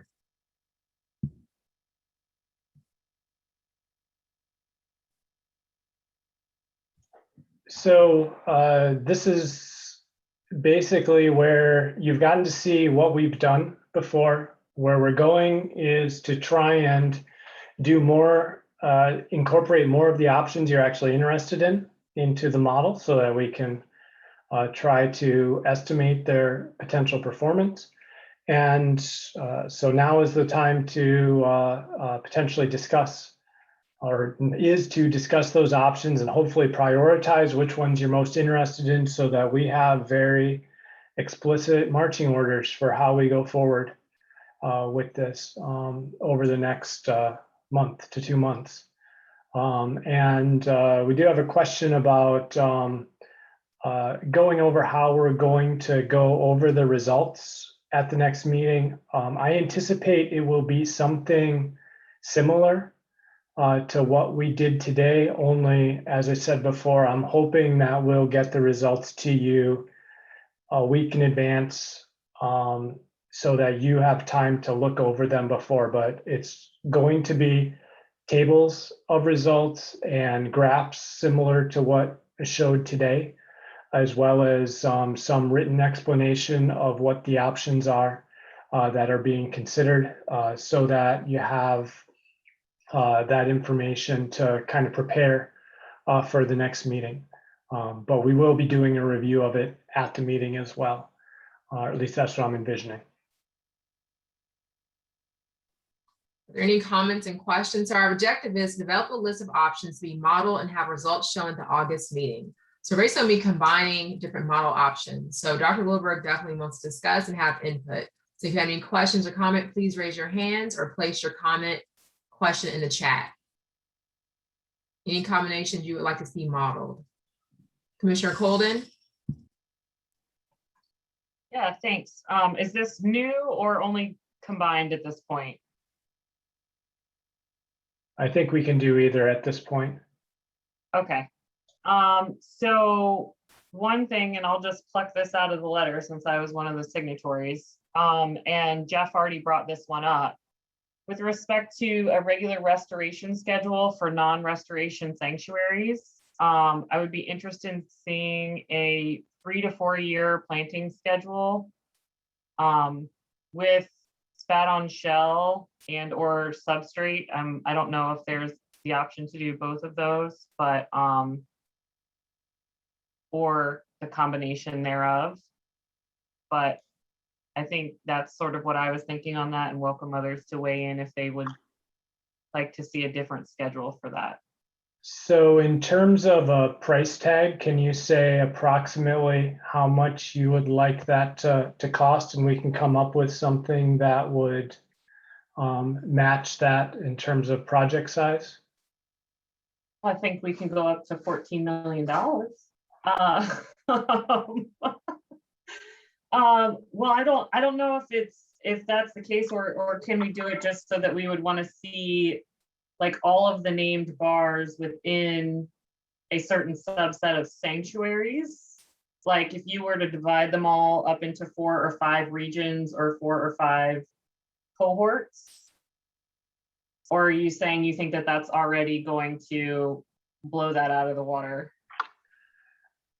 If we talk about doing restoration with both artificial substrate and spat on shell at the same levels as was done in the restoration sanctuary, it would exceed the 14 million a year budget pretty substantially, I believe, just off the top of my head. So yeah, and I'm not sure that that's kind of what I'm going for. It's more of like, instead of the intensive large scale restoration type of approach, it's more of like a maintenance and long-term building abundance type of approach. So I'm not sure if I have a great answer on how to exactly tell you to implement that, but is that resonating for you? it's certainly possible to set up. It's just it's kind of the specifics of how big it will be. So that's the main thing, because I suspect that we'll only be able to run maybe one or two of this type of option. And so getting some that are kind of dialed in more on the ballpark of Okay. something, rather than a complete exploration of all potential options. All right, well, I will throw this out as a straw man, and Sean just commented too, which is helpful in terms of looking at the second seeding numbers for the restoration tributaries to determine a maintenance planting estimate. I think that's one good approach. I think I don't know if anyone is on who could give us an estimate of that, but the other thing I think is if we just want to assume that it's a similar scale to the current plantings that are going on of 2.5 million per year, bushels per year, a similar sort of effort being expended there. I think that would be a lot more in line with what would be necessary. I think at one point we talked about there's a restoration approach in there, and I don't remember which one it is, at 200K. And I don't know if you're going to get very far with that, even just in the Upper Bay. So Yeah, you saw it was a pretty modest effect. yeah. So I welcome anyone else to weigh in if they have a different idea on that, but I think maybe that's a good straw man starting point, is an equivalent level of effort to the current repletion plantings. Allison, I'll just weigh in for a sec, Mike, if I can jump in. It's just the comment that I made in the chat was relevant to this, which is, to what degree can we scale up some of the existing management options beyond where they currently are? And I realize there's a spatial component to that as well that is implicated in the model, but it seems to me there's some options here to look at almost an ROI type approach, right? Where we're looking at what return on investment do we get over a longer period of time for across all the different value systems that we're looking at. Yeah, that's totally what our goal is. It's just with the way we have the model set up in terms of how specific the options need to be, it just makes things, there's a lot of room for us to make choices in how things get either distributed or how big they are, what gets done, where it gets done, for us to build something that isn't something that you're very interested in. And so to the degree, if there's specific ideas of, we'd really like to see things put in this place, we want it this scope, those things will help us try to give you information that's more useful to your deliberations, which is the whole point of this. Commissioner Sowers?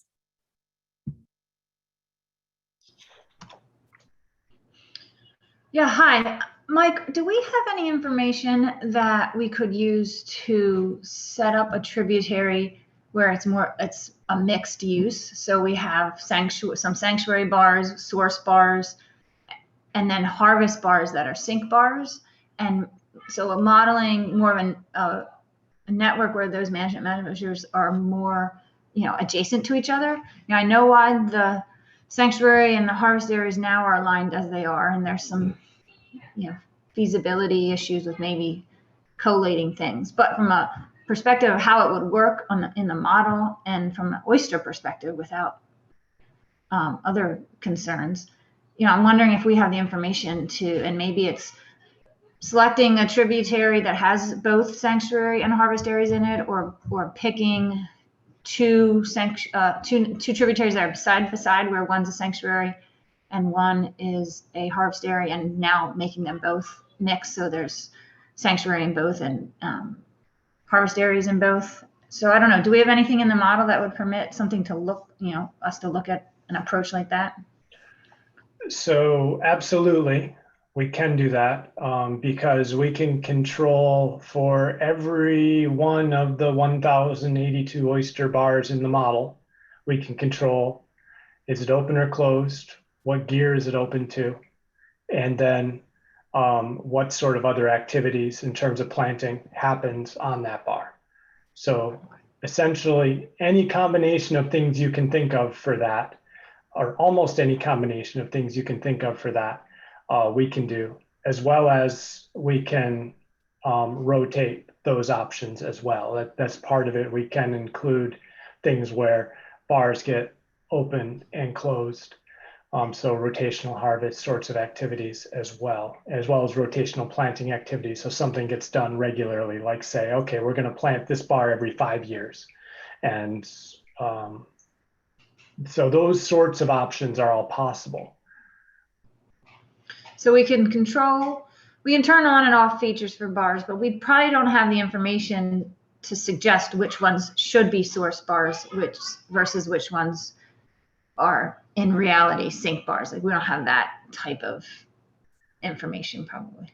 Not at that scale that I'd be confident in. I would say that the larval transport model that we're using to describe where larvae go from each bar and where they land on other ones at a course level is should describe things pretty well. But when we start talking about exactly how many go from one bar to another and whether or not that's changing over time or stuff like that becomes much trickier, as well as even our estimates of abundance on every bar are pretty crude at this point. So I think if we tried to do that sort of focus to use the model to identify sources and sinks, it would be pushing the model a little bit too far.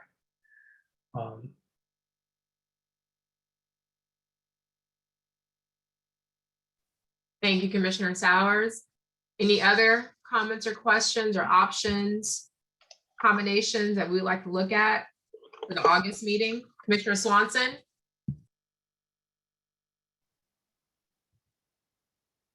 Yeah, thank you very much.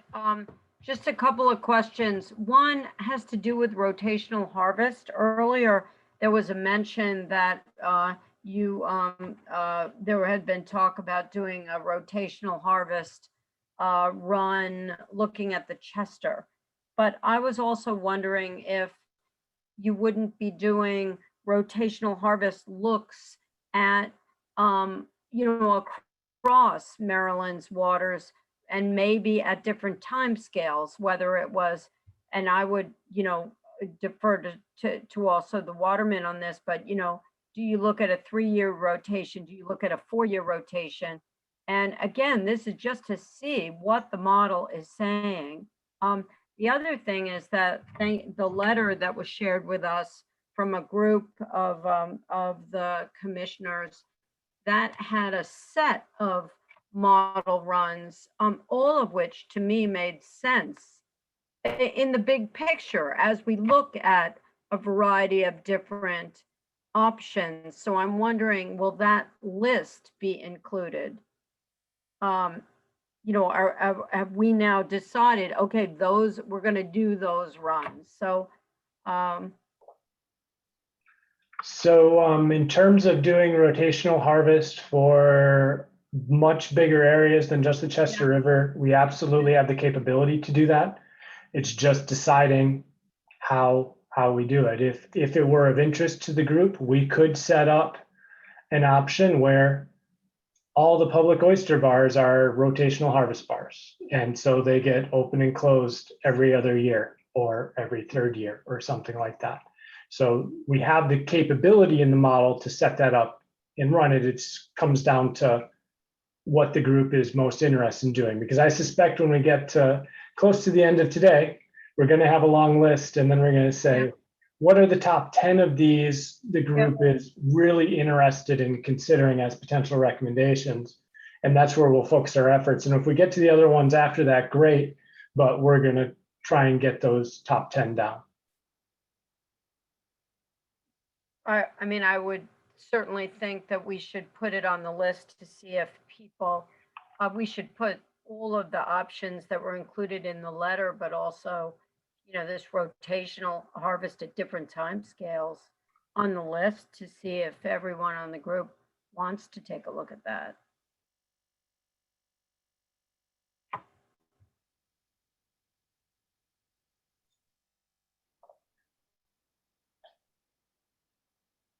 Anything else, Commissioner Swanson?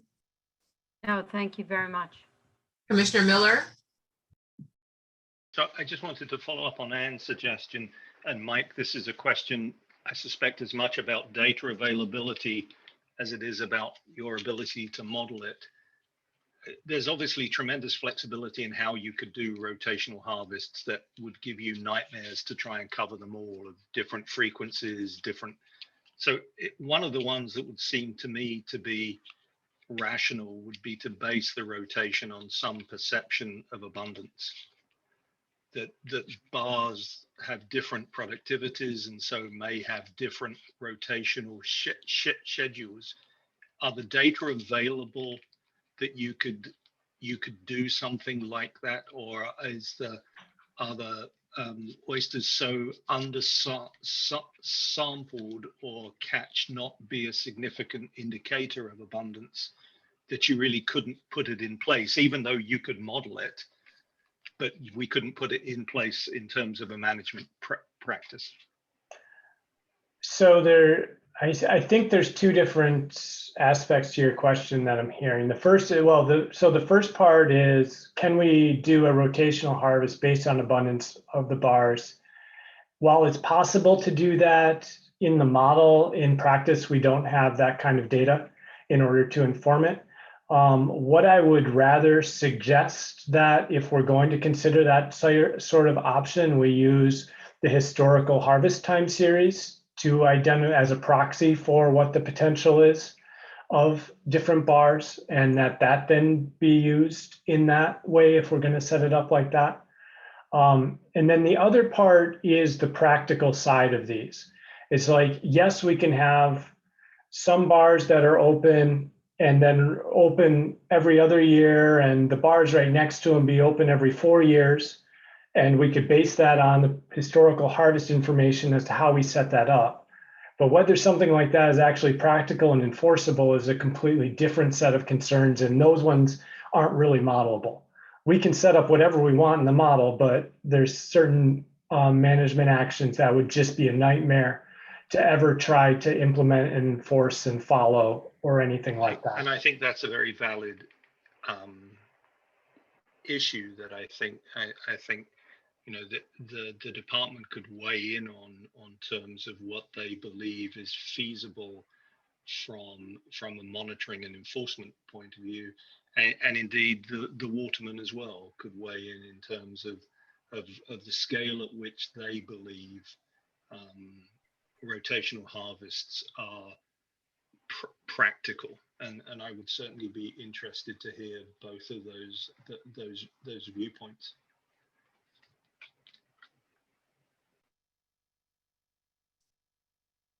Thank you, Commissioner Miller. Commissioner Sowers had a comment in the chat. I would appreciate if you would all consider the pros and cons of modeling a mixed-use tributary where sanctuary reefs and harvest areas are in closer proximity.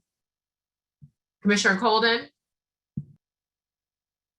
Writing a question/response to Angie in the chat, so I figured I'll just save the typing. Would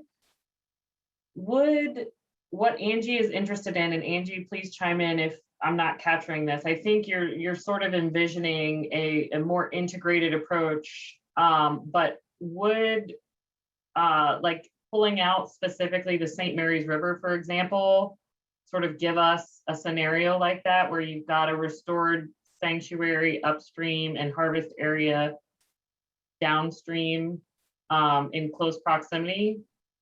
I'm just wondering if it's something that we can pull out of model runs that have already been done. And Angie, I'm not trying to knock this option. I'm just wondering if it's something that we already have.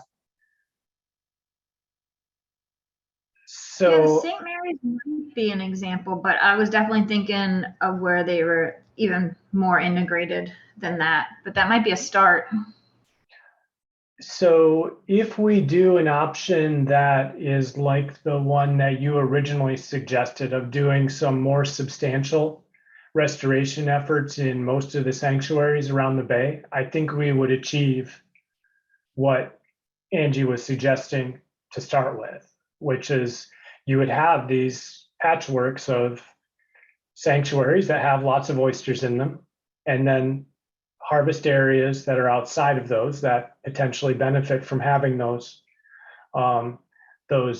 larger pockets of adult oysters. And so if we go with some of those first options of implementing more planting efforts in sanctuaries to get the abundance in some of the other sanctuaries up, I think we would also achieve those other options of having these networks, for lack of a better term, of areas where there's sanctuaries that they would differ from the current program in that there'd actually be oysters that are protected in those sanctuaries. I say this somewhat facetiously, but the model suggests there aren't very many oysters in most of the sanctuaries. Yeah, I think, again, it's not as integrated as what Angie is going for, but I think another area where that could possibly manifest that we could try and pull out and look at specifically would be Tangier. Because you'll have like Minokin, and you've got a bunch of other like non-restoration sanctuaries down there as well, kind of in the vicinity. So that might be another place if you have to look at a specific example. I think when we look at, for example, the complete restoration scenario, am I right in saying that, some of that may also be washed out by the fact that we're looking at bay-wide results, and those are likely to have very localized effects? Absolutely. The places, if you try and look at the maps that we gave you of what the restoration efforts are in St. Mary's River, and you try to see them on those maps, you can barely see them. You really have to zoom in to see those oyster bars when you're looking at the scale of all of Maryland. The Minokin ones are more obvious, but yeah, they're not gigantic in the grand scheme of things. One of the things we're hoping to show you, or intending to show you at the next meeting, is spatial plots of just a few of the performance measures. So the two we were going to focus on were changes in market oyster abundance and changes in harvest, and to do those NOAA code by NOAA code, so that basically you'll get a map associated with each option of where things increased and where they decreased. And so you'd get to see, okay, well, in this one, things are looking better in the upper bay, but the rest of the bay all stays the same, or something like that. So that's what we're hoping to be able to show you for next time. So basically you get a map that's color coded. Each NOAA code gets a color that says whether or not and how much it increased or decreased for harvest or for abundance. If there's other sorts of things you would want to see instead of those, or in addition, we can try to do that too. I think the maps are going to be super helpful. I think abundance and harvest makes sense. Sometimes they're opposite, sometimes they're not. So that'll be an easy way to determine where they're not, and that to me seems like a good option. And then I'll just put in a plug, since I have the mic still, about modifying that sanctuary option that we currently have. The low harvest sanctuaries, like you've been saying a couple times tonight, the sanctuaries do best when they're actually protecting something of value. So I'd be interested in seeing that one adjusted to actually put some more high quality habitat with oysters in it in sanctuary areas. Thank you.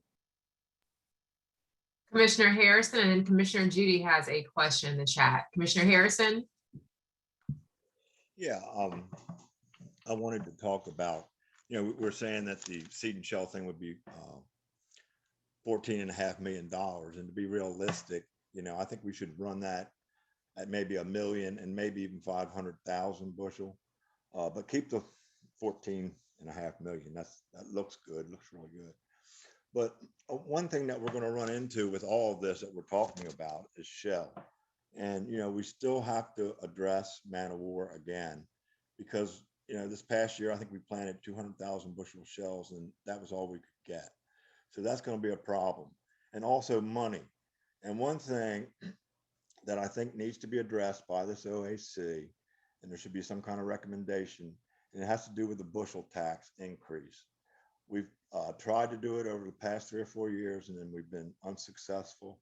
And I think that it should come from this group. And Johnny Mounts is willing to step up and do the bill. So that's all I got to say.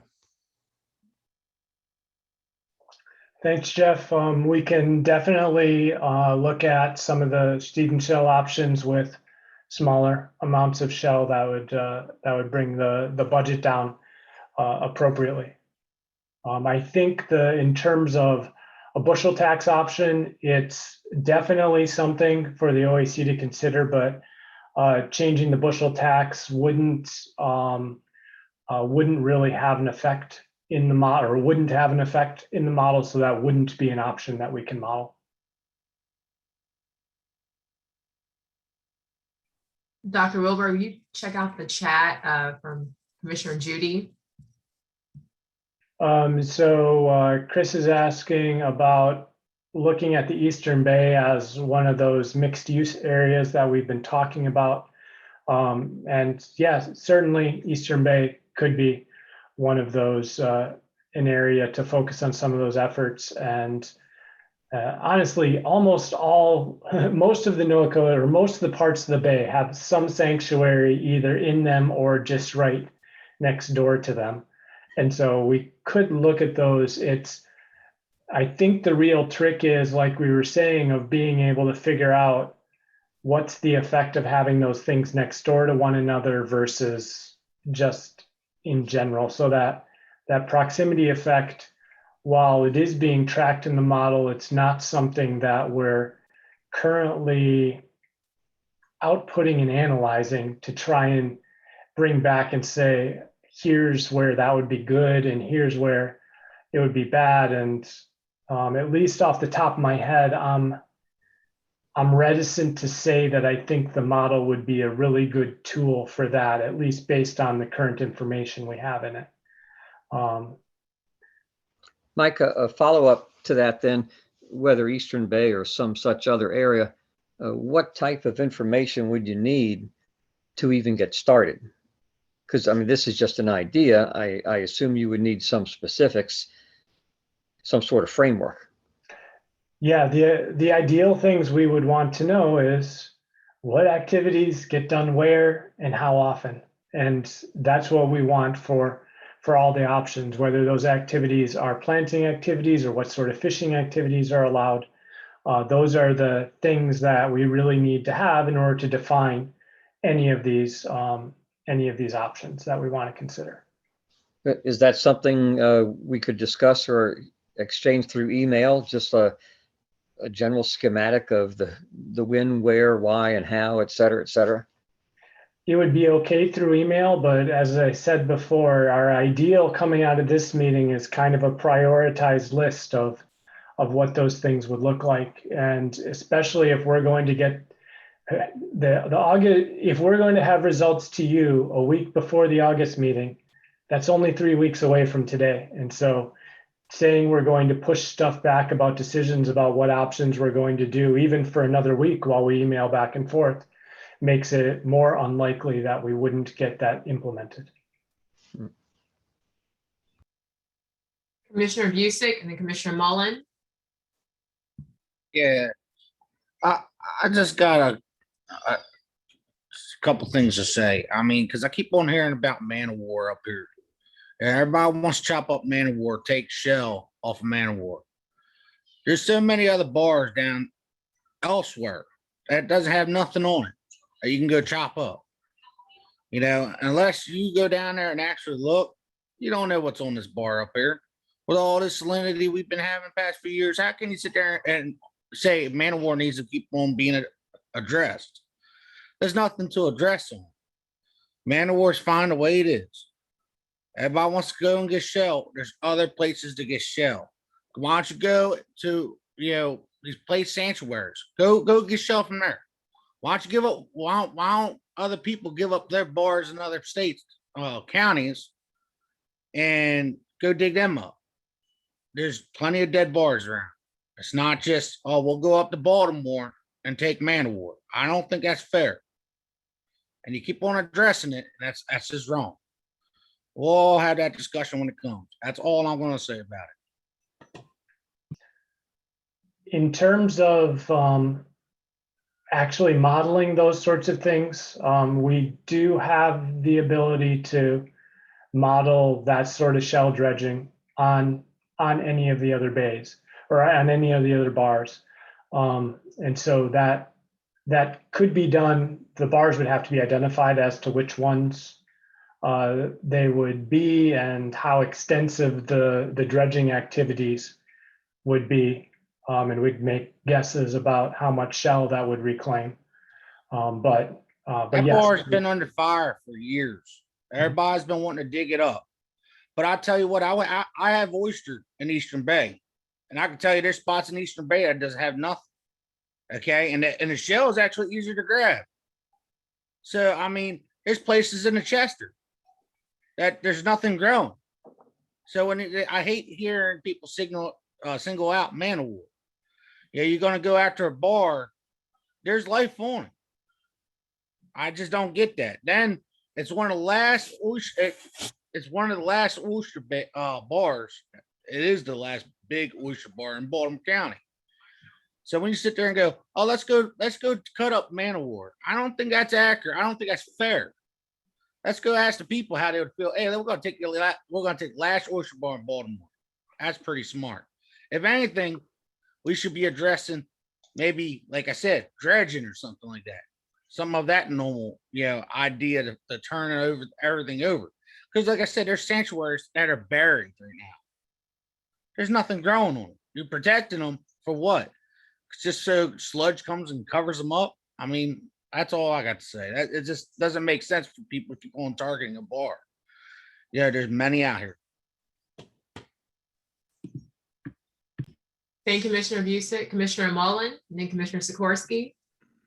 Thanks. Well, I just want to follow up on Jeff's comment earlier and then on Keith's that there are other shell deposits not as big as man of war in the bay. So I'm wondering if within the model, you can figure out, okay, so if we looked at additional potential dredge sites and what we could do with those.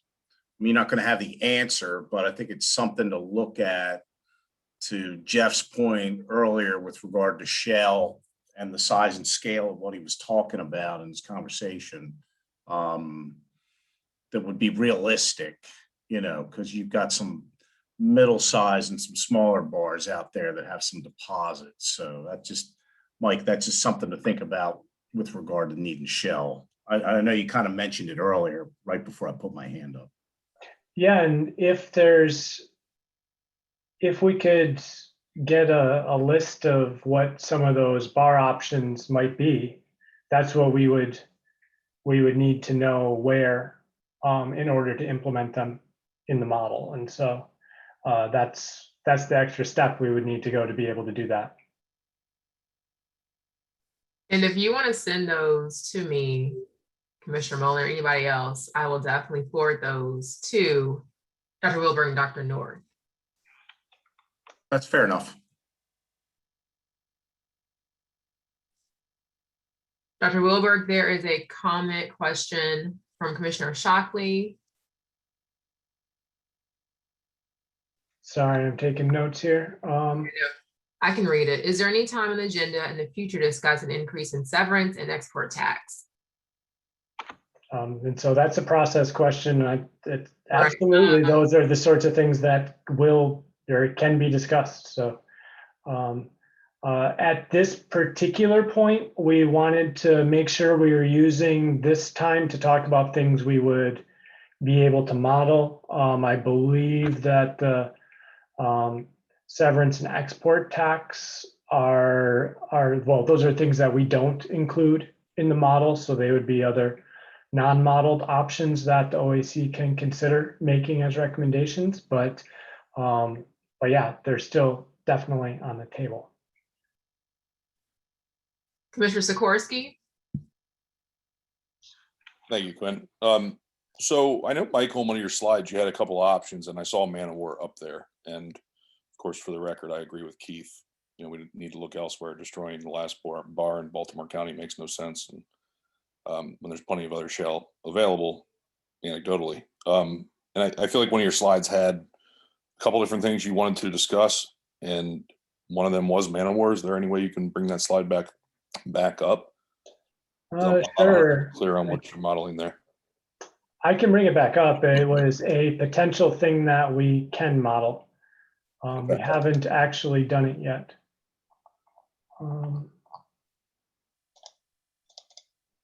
So these were next steps. These are all potential new options, which is why they all end in a question mark.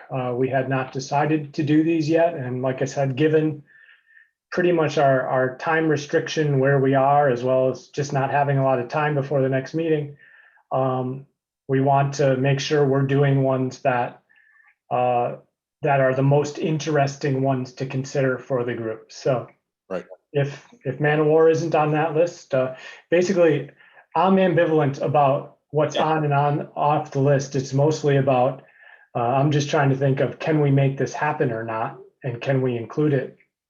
Do we have a way we can represent it in the model? Right. And I think, I mean, my opinion is based on what you showed us related to seed and shell, the discussion earlier. We don't need to add a specific one for Man of War Shoal, because you're still able to model adding shell to places, adding seed to places. And that's a part of what that whole exercise looks like. So I don't think it's a necessary, to specifically look at the shoal. I think the model captures what you need.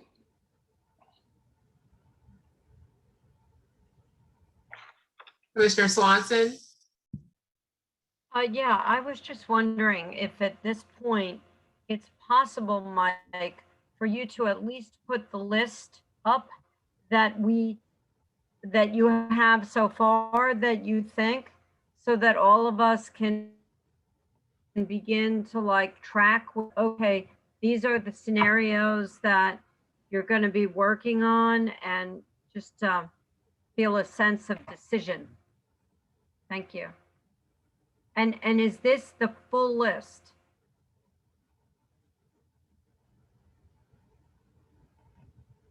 Too many things I'm trying to click on at once here. Let's see. Yeah, okay.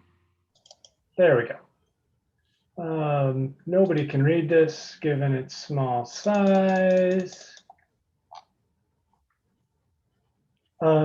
So far, these are the options that I have heard. Okay, I don't know if that's. And again, just to sort of be clear, is these are additive to what you've already done, correct? So, and at some point, I think it would be very helpful to have the entire list, or maybe clarify for me, maybe I'm confused that this is everything. So right now, these are all the ones we've talked about this evening. And okay. I don't have a list of other stuff that we're going to do extra. I'm hoping that the list we're working on is what we come up with together at this meeting. So if there's things that people are interested in, now is the time to say them. If you don't see them on this list, they're not in play at the moment for the things that we're planning on doing for the next meeting. So from that point of view, that's what I would say. It's kind of speak now or speak at the August meeting, and after that we really run out of time in terms of being able to put something in the model anyways.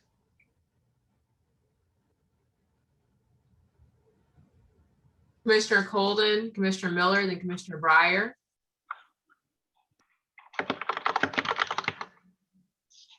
Okay. So if that's the case, then I want to highlight a couple more of the options that are in this letter. I think one that you had listed on your list, Mike, was fishing all NOAA codes at their target fishing rate.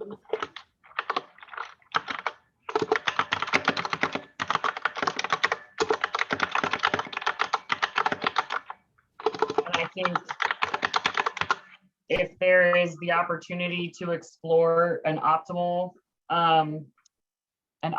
yield type of scenario, similar to blue crabs, where we could do 75% of the maximum target fishing rate, that would be good. But if we have to choose between one of those, then we just pick the one. And let's see here. And I don't know, there's this idea of harvest quotas and total allowable catch in each area, NOAA code or region. Is that something that's actually modelable or no?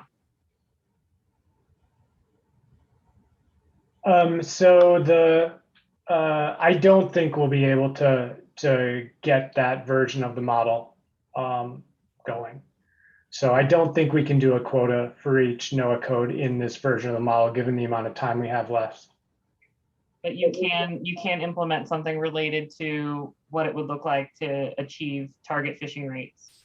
Yeah, that's the shortcut for doing it, which is why I mentioned it on the other slide that I had. Was we can do something that approximates or gets close to what happens if we actually followed a harvest quota in each NOAA code, so that that was met. But I have an idea for how to actually implement this one we just talked about, so it's possible.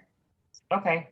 And then another one that I was sort of interested in or curious in that came up was a replanting requirement in fished areas. So I guess kind of similar to the concept of replanting requirements in aquaculture. And the letter has a 2-to-1 by volume replanting requirement. So volume of harvest replaced by 2 bushels of shell or spat on shell.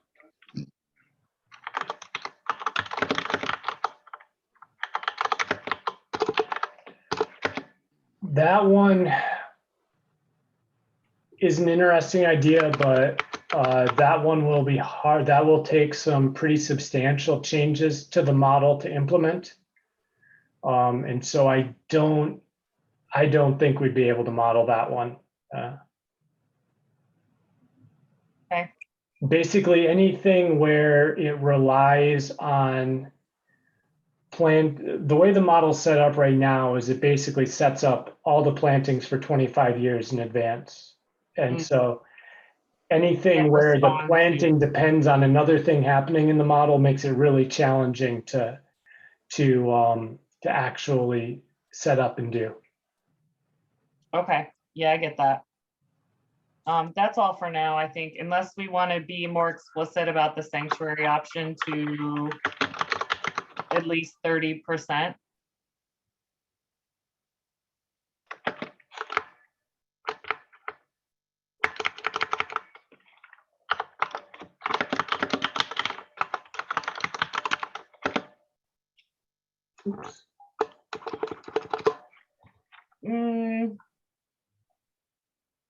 I wouldn't wordsmithing here, but sure. Currently the way that the sanctuaries were set up were 50% of the best bars, which was 24% of the acreage. So we're looking for 30% acreage, and of that additional, that being high quality habitat, if that makes sense. So just to make sure I'm clear on this, you want 30% of the total acreage of the bars to be in sanctuaries. And you also want that 30% to come from high quality habitat. I think that's an option. I welcome others to weigh in. That may, I think if we do that, we may end up with different sanctuaries than what we have now. I was sort of thinking a status quo plus the additional comes from high quality habitat. The like additional 6%, but heck, I'll take 30% high quality overall.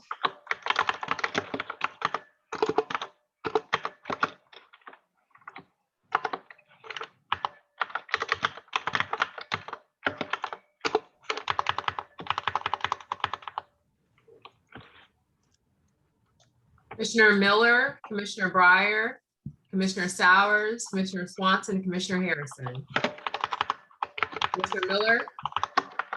Thank you, Quinn, and thanks, Mike, for the long list that you're developing. 2 points. One, just one of clarification. The seed and shell program that you have currently implemented effectively imports seed and shell into the Maryland portion of the Bay. And you had mentioned that it was working that way because there was a current sort of quirk in the way the model was working, that it couldn't do the internal seed and shell program. And I think you expressed an idea that you wanted to do an internal You get your seed and hand shell up. program. Is that right? Yes, that's what I said. So we've actually tried, or we've started building that capability in the model to basically where this wild seed would be taken from one part of the bay, and when they're taken off that bar, they would actually be removed and they'd be put somewhere else. And so it would be a different kind of option with probably you'd see different benefits from it, because it's now, when you bring in stuff from the outside, it's all a benefit. Whereas when you move it from one place to another, there's a balance there. So we were working on that. Some of the results looked weird for one of the options we tried to implement of that. And so that's why you didn't see it today. But I think we're pretty close to having that one working. I think that would be interesting, because I do think it reflects a different kind of view of what the seed and shell program does. And the second one, and I don't know whether this ever comes into play, but we've had lots of discussion tonight from various commissioners about constraints on availability of shell. So are any of these options capped by availability of shell, or is it assumed that the shell is always available? We don't know where it's going to come from, but we're going to get it. All the options that we showed you today all assume the shell's available. The only one that we had that was capped at a certain amount was what we had kind of been designing around man-of-war shoals, where it was going to be capped at what the permit application asked for in terms of amount of shell or foresaw using. So it's possible to put in caps on the amount of shell. And so it's just figuring out where they are. And much like with moving seed around Maryland, we've also been designing the model to be able to dredge up shell and move it to somewhere else. And so that's another option that we don't have fully tested yet. So I'm not exactly sure if it's working as intended yet, but it's something that I think we're pretty close to being able to do. So it would be. Then what I would request, rather than specifics of model runs, is perhaps one of the outputs, if not generally available for all model runs, but for appropriate ones, the amount of shell movement that the model is assuming. So that if there's a run that is related to placement of shell somewhere, that somewhere is tracked how much shell this model is assumed, so that we can look at it and ask whether it passes the sniff test that much shell is available to be moved. Yep. And just to show everybody what, just a second here. Where is that? to show everybody what we produced, and this is probably going to be too small a font, but what you got in your packet earlier today, and again, apologies for it being last minute and you not having time to look at it, was a table that looks like this, where we have each option is a column. It gives the 25-year cost for hatchery reared spat, natural seed, shell, artificial substrate, gives the 25-year total and the average cost per year over that 25 years. And then also we have the total amount of hatchery spat that's required, the total amount of natural seed, the total amount of shell, and the total amount of artificial substrate that's needed. And so all of those things we're planning on providing. If there's other things you would like to see in addition to this, we'd be happy to consider them. Carrots, rice. Thanks, Mike. I think in terms of the sort of concerns over constraints on numbers of shell, just the shell amount there works, I think, well. Cool. We have Commissioner Breyer, Commissioner Sowers, Commissioner Swanson, Commissioner Harrison, and Commissioner Brown. Mike, two additions for you, building, I think, a little bit on what Tom was just saying around this seed and shell program, is the addition of, just like to see the numbers on it, artificial substrate, and whether, again, I think we make assumptions about how much that's going to cost and where it could come from, but if it were the right size and material so that it could be a component in a harvest scheme, I'd love to see what that looks like. Just adding to the mix of beyond the shell conversation.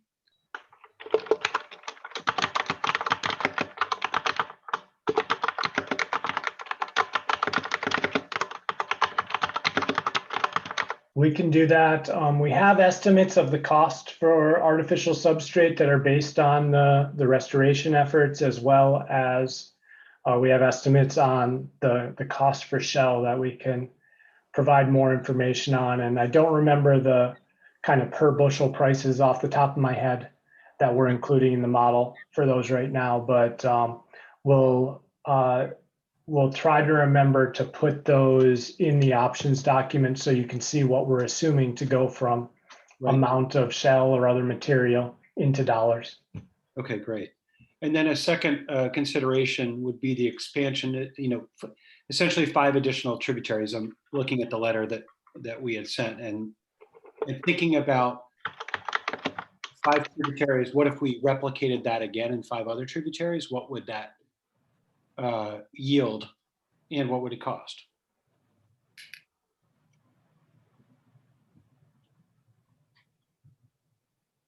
Do you have some suggestions for which tributaries you would be most interested in? Well, that's putting me on the spot, Mike. Thank you. Yeah, why don't I email this to you and think about when I think about it? To the points that have been made earlier by many commissioners, I wouldn't want to put it in places that we don't have much of a chance of success based on past performance.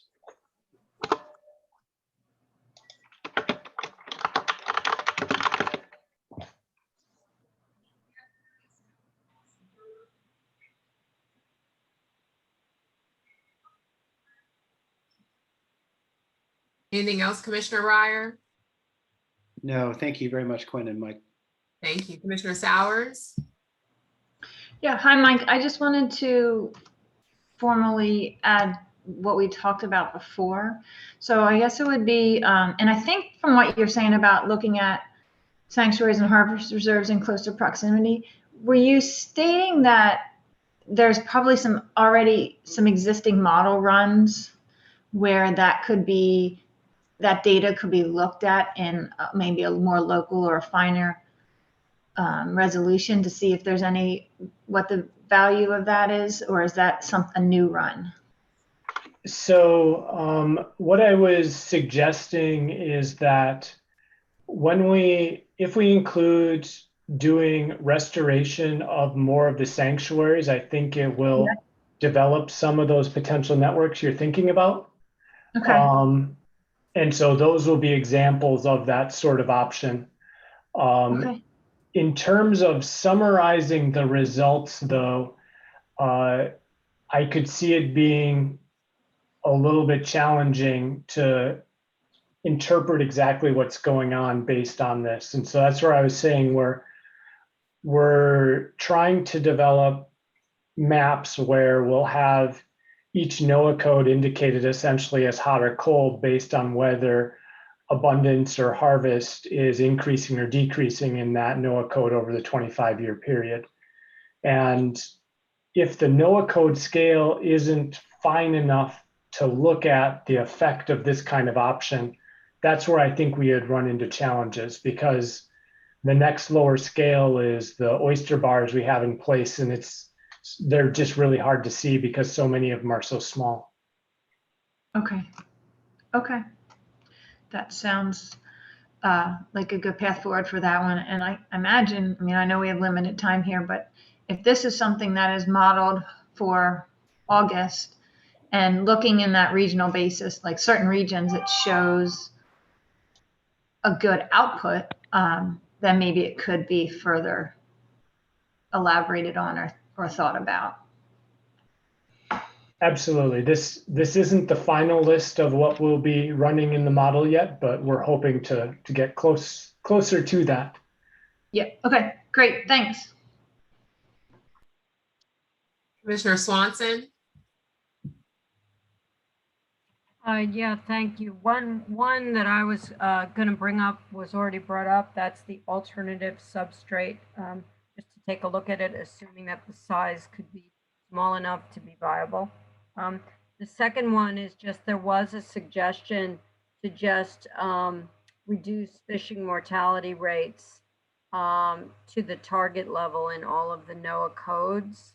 And I don't see that on this list. I'm not sure if that's possible.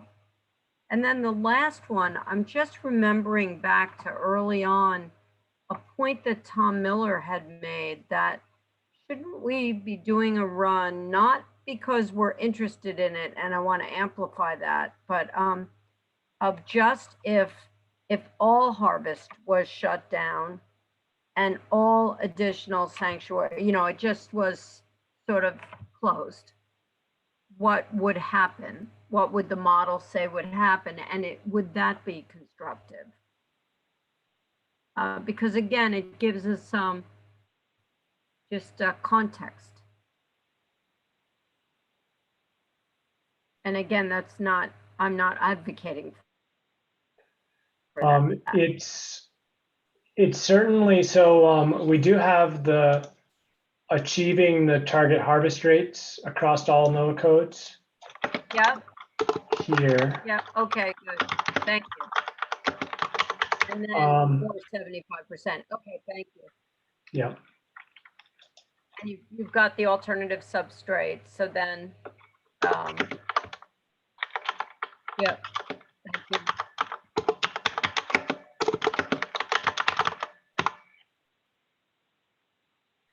And so it is possible to model what we would expect happen under a moratorium. It's just whether or not the group considers it worth the effort to do.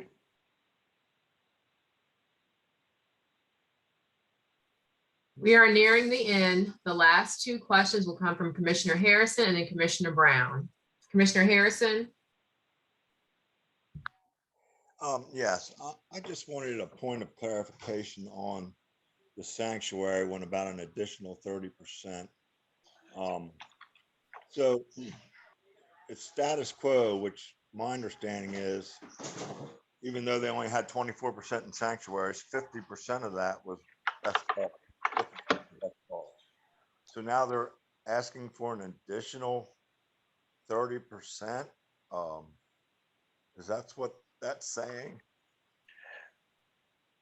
So I believe what this is saying is that you get an additional 6% to get up to 30%, or at least that's how I'm interpreting this. And then that has to be at least 30% best bottom. I believe well, my understanding of that option was that you do an extra 6%, which would be all best bottom, in order to get to a total of 30%. Well, my understanding was that they had 50% of the best bars when it initially started. Or, you know, that's what I understand. Mike, your interpretation of what I'm saying is correct. So, right.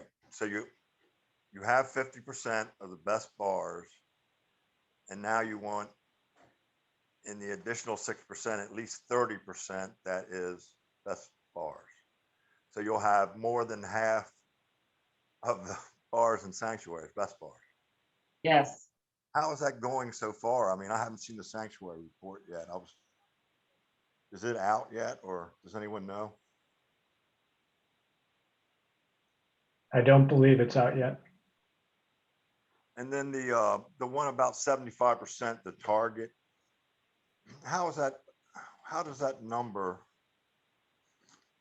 Are there science behind that number, the target rate?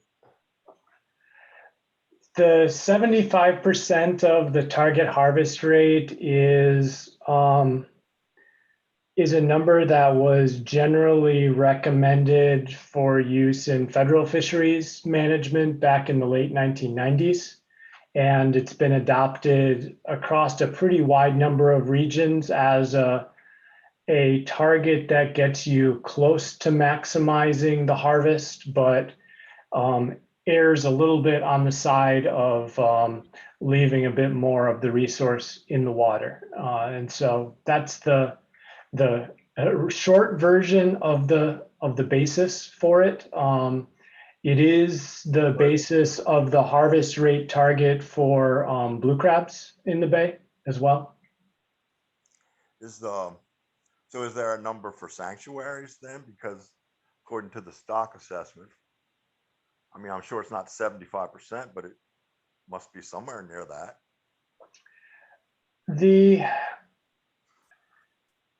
The sanctuary ideas that I've read floating in the literature suggest that the target amount for sanctuaries is around 30% of protecting the resource, and that the basis of that idea as being a good one is that it protects the population from collapse. And so the sanctuary recommendations, unlike this 75% of the harvest rate, aren't based on trying to achieve a high amount of harvest. The goal of those is to protect the abundance of the population rather than that. And so 30% is the real rule of thumb that you see thrown around a lot. But is there a number that you can harvest out of a sanctuary, you know, so that it still sustains itself? I mean, I thought when they did the stock assessment, that was basically what we were looking for. So that's a different idea. And I think it's, how to put this, there's not one single way to sustainably manage a fishery resource. So the idea behind sanctuaries is that if your main way of managing the fishing mortality is only by using sanctuaries and you're not using other techniques, that you would have 30% of the areas where no fishing can happen, and the rest of the areas are largely open, or are open and can be harvested with relatively few restrictions. That's one of the ideas of where that sanctuary number is coming. At the same time, there's other potential models for sustainable harvest where you have no sanctuaries. And so those are also sustainable, at least in theory, under a range of conditions. It's about achieving mortality rates that allow the population to continue to sustain itself. And so I would think of these things as kind of almost one or the other. When you start pairing them together, there's a lot less science on what would optimal look like.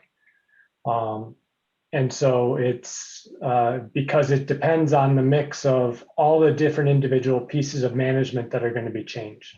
So if I've misrepresented anything that anybody else was saying with regards to sanctuaries, I apologize, but that's my own view on where these ideas for rules of thumb for management come from and how they fit within how we're talking about this.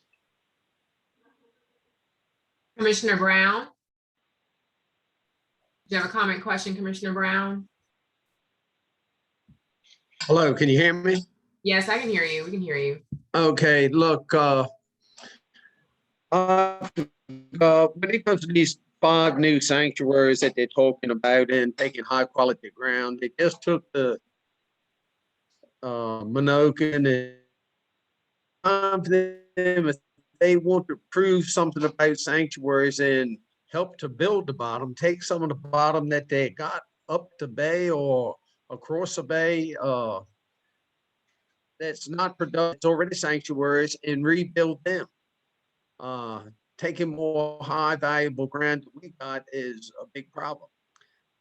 This fishing with this target harvest rate that 75% had, let's see, on your summary of rating tables, option C6, it only got 52 votes last month. I mean, this is redoing something that we've already went over and didn't reach that 75% for it to pass on. Planning and requirements 2-to-1 viable on harvest. The one funds are one thing, but the other thing is you're using so much of the shell on the sanctuaries that we don't have enough shell to even produce more. So I mean, if you want shells and you want to put 2.5 million bushels you're talking about on some of these sanctuaries, you got to find the shells. You're either going to have to dig them or you're going to have to start producing shells. Sanctuaries have not proven themselves to be what they said they have been from the beginning. And this is just a wish list, it looks like to me. Thank you very much. And Commissioner Brown, Dr. Wilberg, any final comments? And there were some comments for you in the chat that you can look at to add to your list. Are there any comments?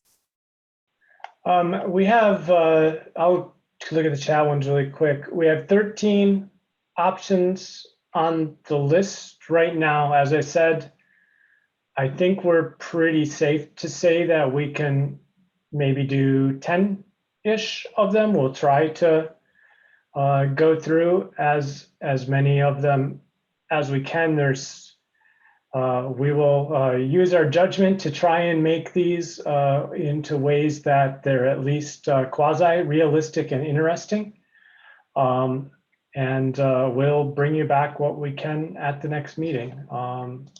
In terms of chat, I haven't looked at those. It was just, I think, some comments for you to add. I don't think there are any questions, just some comments from Commissioner Cole. Thank you, everyone. Our next business order is public comment. Public comments are limited to 2 minutes per speaker. Public comments longer than 2 minutes will need to be submitted in writing. Anyone with public comments, please raise your hand. Captain Newberry. Good evening, Quinn. How are you? I'm great. How are you? Fine. I want to thank Dr. Wilberg for the work he's doing. I know it's kind of long going and on, but I just want to clear the air about a few things. Number one, we're touching on this bit about man-of-war shoals again. I think the gentleman from Baltimore is a little misinformed on some of the issues here. We would not be dredging the area where Baltimore supposedly has their area to harvest oysters in. And the department, if you look at the fall surveys over the past 8 years, they've not found any marketable smalls or spat on the areas that would be dredged in that area. And I think it needs to be considered that if, there's 150 million bushels of shell sitting there that can restore 15,000 acres of bottom, that's our easiest way because it's all logistics. And I also put a comment in there about the price of stone. We just bought some stone Last week, 10 loads of 3/4 wash stone, and the price has increased over 100% since last year. So I think that needs to be figured in. And then plus with the amount of building that's going on in the state of Maryland and in adjoining states, the availability, we're on a 2-week waiting list to get those 10 loads delivered. So the availability for stone is going to be hard for the next couple of years. On other issue here that I want to touch base on, if everybody remembers, the industry representatives on OAC put together a letter of resolution about 1.5 years ago, and that was kind of brushed over and forgotten about. On this letter, this latest letter that came out today that we all got a copy of, and I read it. It just seems funny to me that, you know, here we are sitting with the OAC, and initially we had said that it would be better if we could wait until we could all meet back in person, because a lot of these problems, I mean, there's still problems with communications and hooking up and people spending time. I think the in-person would be a lot better. But as far as everything that goes, I mean, sitting and telling and saying that in that letter that they are favoring, that the department in this OAC is favoring the industry. I mean, this is the Oyster Advisory Committee, and it is to put more oysters in the bay. It's not just to have them sit there. It's to sit there and also benefit the public fishery. And, you know, of course, you know, we are the #1 stakeholders in this. We all make, all the watermen on here, we make our living off the oysters. And fortunately, other people in the environmental side, they get a paycheck and they don't oyster.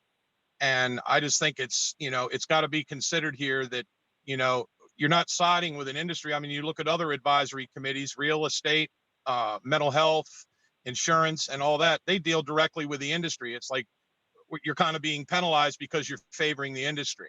And that's who I represent. I represent the industry, and I'm glad to see that the industry's issues are being addressed, because it is important to us, because certain people continue to work even when we're out of business. We go out of business, you know, it's going to be catastrophic. So we're doing everything to protect what we have in place. And also, as far as the oyster tax goes, be in consideration, there was $1 per bushel tax when oysters were $8 a bushel. Now, oysters last year were $50 a bushel. This past year, they were 30. It's still $1. So if it was raised, and that would be raised by us, because the industry would be taking the hit, not the general public. It would not come out of the general fund. It would be basically a supported tax by the industry to put more money into getting shell. The price of shell is going up. The price of stone is going up. Everything's going up. Price of fuel is going up, but this oyster tax has been the same for almost 80 years. It needs to be addressed by the OAC, and I certainly hope that they do, and the OAC can move forward to the legislature and see that we get this. I mean, our price of shell that we get right now is going to be $5 a bushel next year. That's another thing that's got to be addressed. Thank you, Captain Newberry. All right. Well, thank you very much, and I do appreciate all the hard work. Thank you. Commissioner Wilkins and Commissioner Busick before we end. Commissioner Wilkins.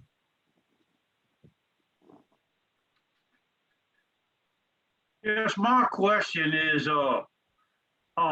Wilbur said there was 13 items presented tonight. Are they going to be modeled, or are we going to be voting on them to see if they get modeled? At this point, I don't think we have the time to go through and have further discussion on that. We only have about 5 more minutes. So it's one of the challenges. So my intention was to go with that list and largely add to the ones that we already have. So we're not replacing the ones that are already there, except in the case of the one with the low harvest bars being converted over to sanctuaries. That one, people have expressed no interest in retaining, so that one's gone. But it would be kind of in addition to what was done before. Thank you, Commissioner Busick. So you're going to be modeling all those. Commissioner Wilkins. Yeah, see, you will be modeling what was asked to model today. That's what you're saying. Yes. So I thought we were supposed to have a consensus and vote. Like some of the stuff that Commissioner Brown talked about, we had already discussed it. It didn't meet the percentage to move forward.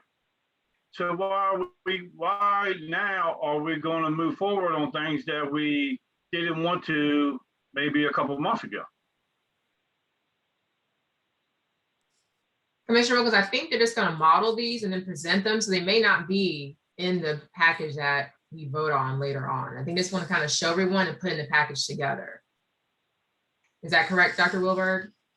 Yeah, unfortunately, I'm on the end of this of trying to help the commission explore what would happen if these were implemented rather than to decide which ones should be implemented. And so it's basically, I serve at the to try and provide the information that the commission has asked for. So these were the ones that were identified. Yeah. And I understand exactly where you're coming from, but why do we spend all the time having emails sent to us to 1 to 4 on what your opinion was to move forward of modeling this or modeling that? Now we have a meeting and we just throw whatever out and now it's getting modeled. I don't understand. I think those are the non-modeling That options. doesn't. So the point of discussing these and bringing them up and asking you previously about them is part of the process of trying to both identify potential options that people are interested in, as well as some of these things were new things we were trying to do because we couldn't meet in person and really discuss these things. And so nothing that's been done up to this point in the process is final.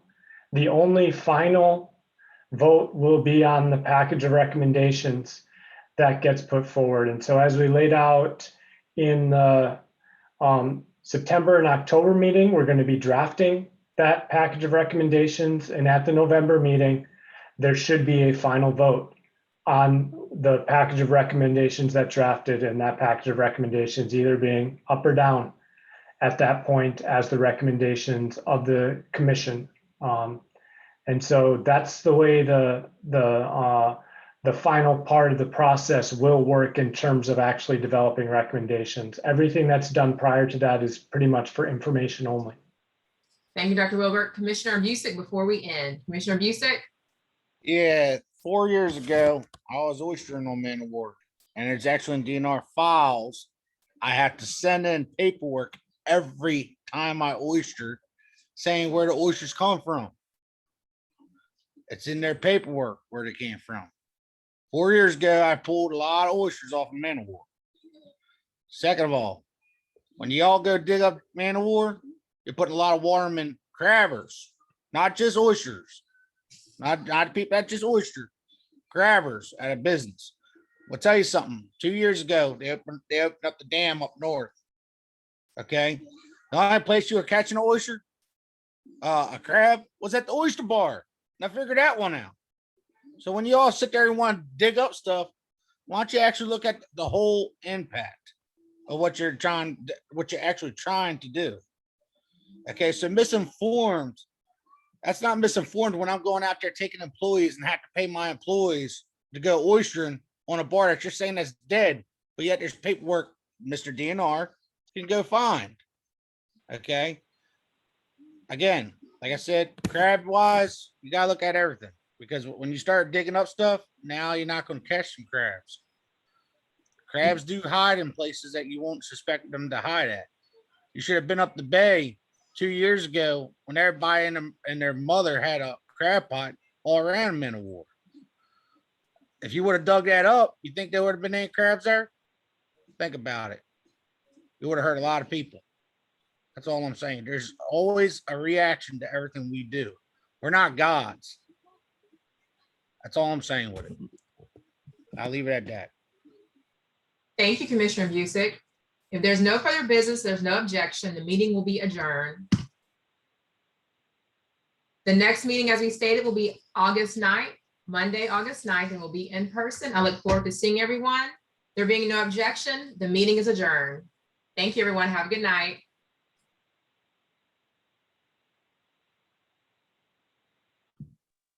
Thank you, Quinn. Thank you.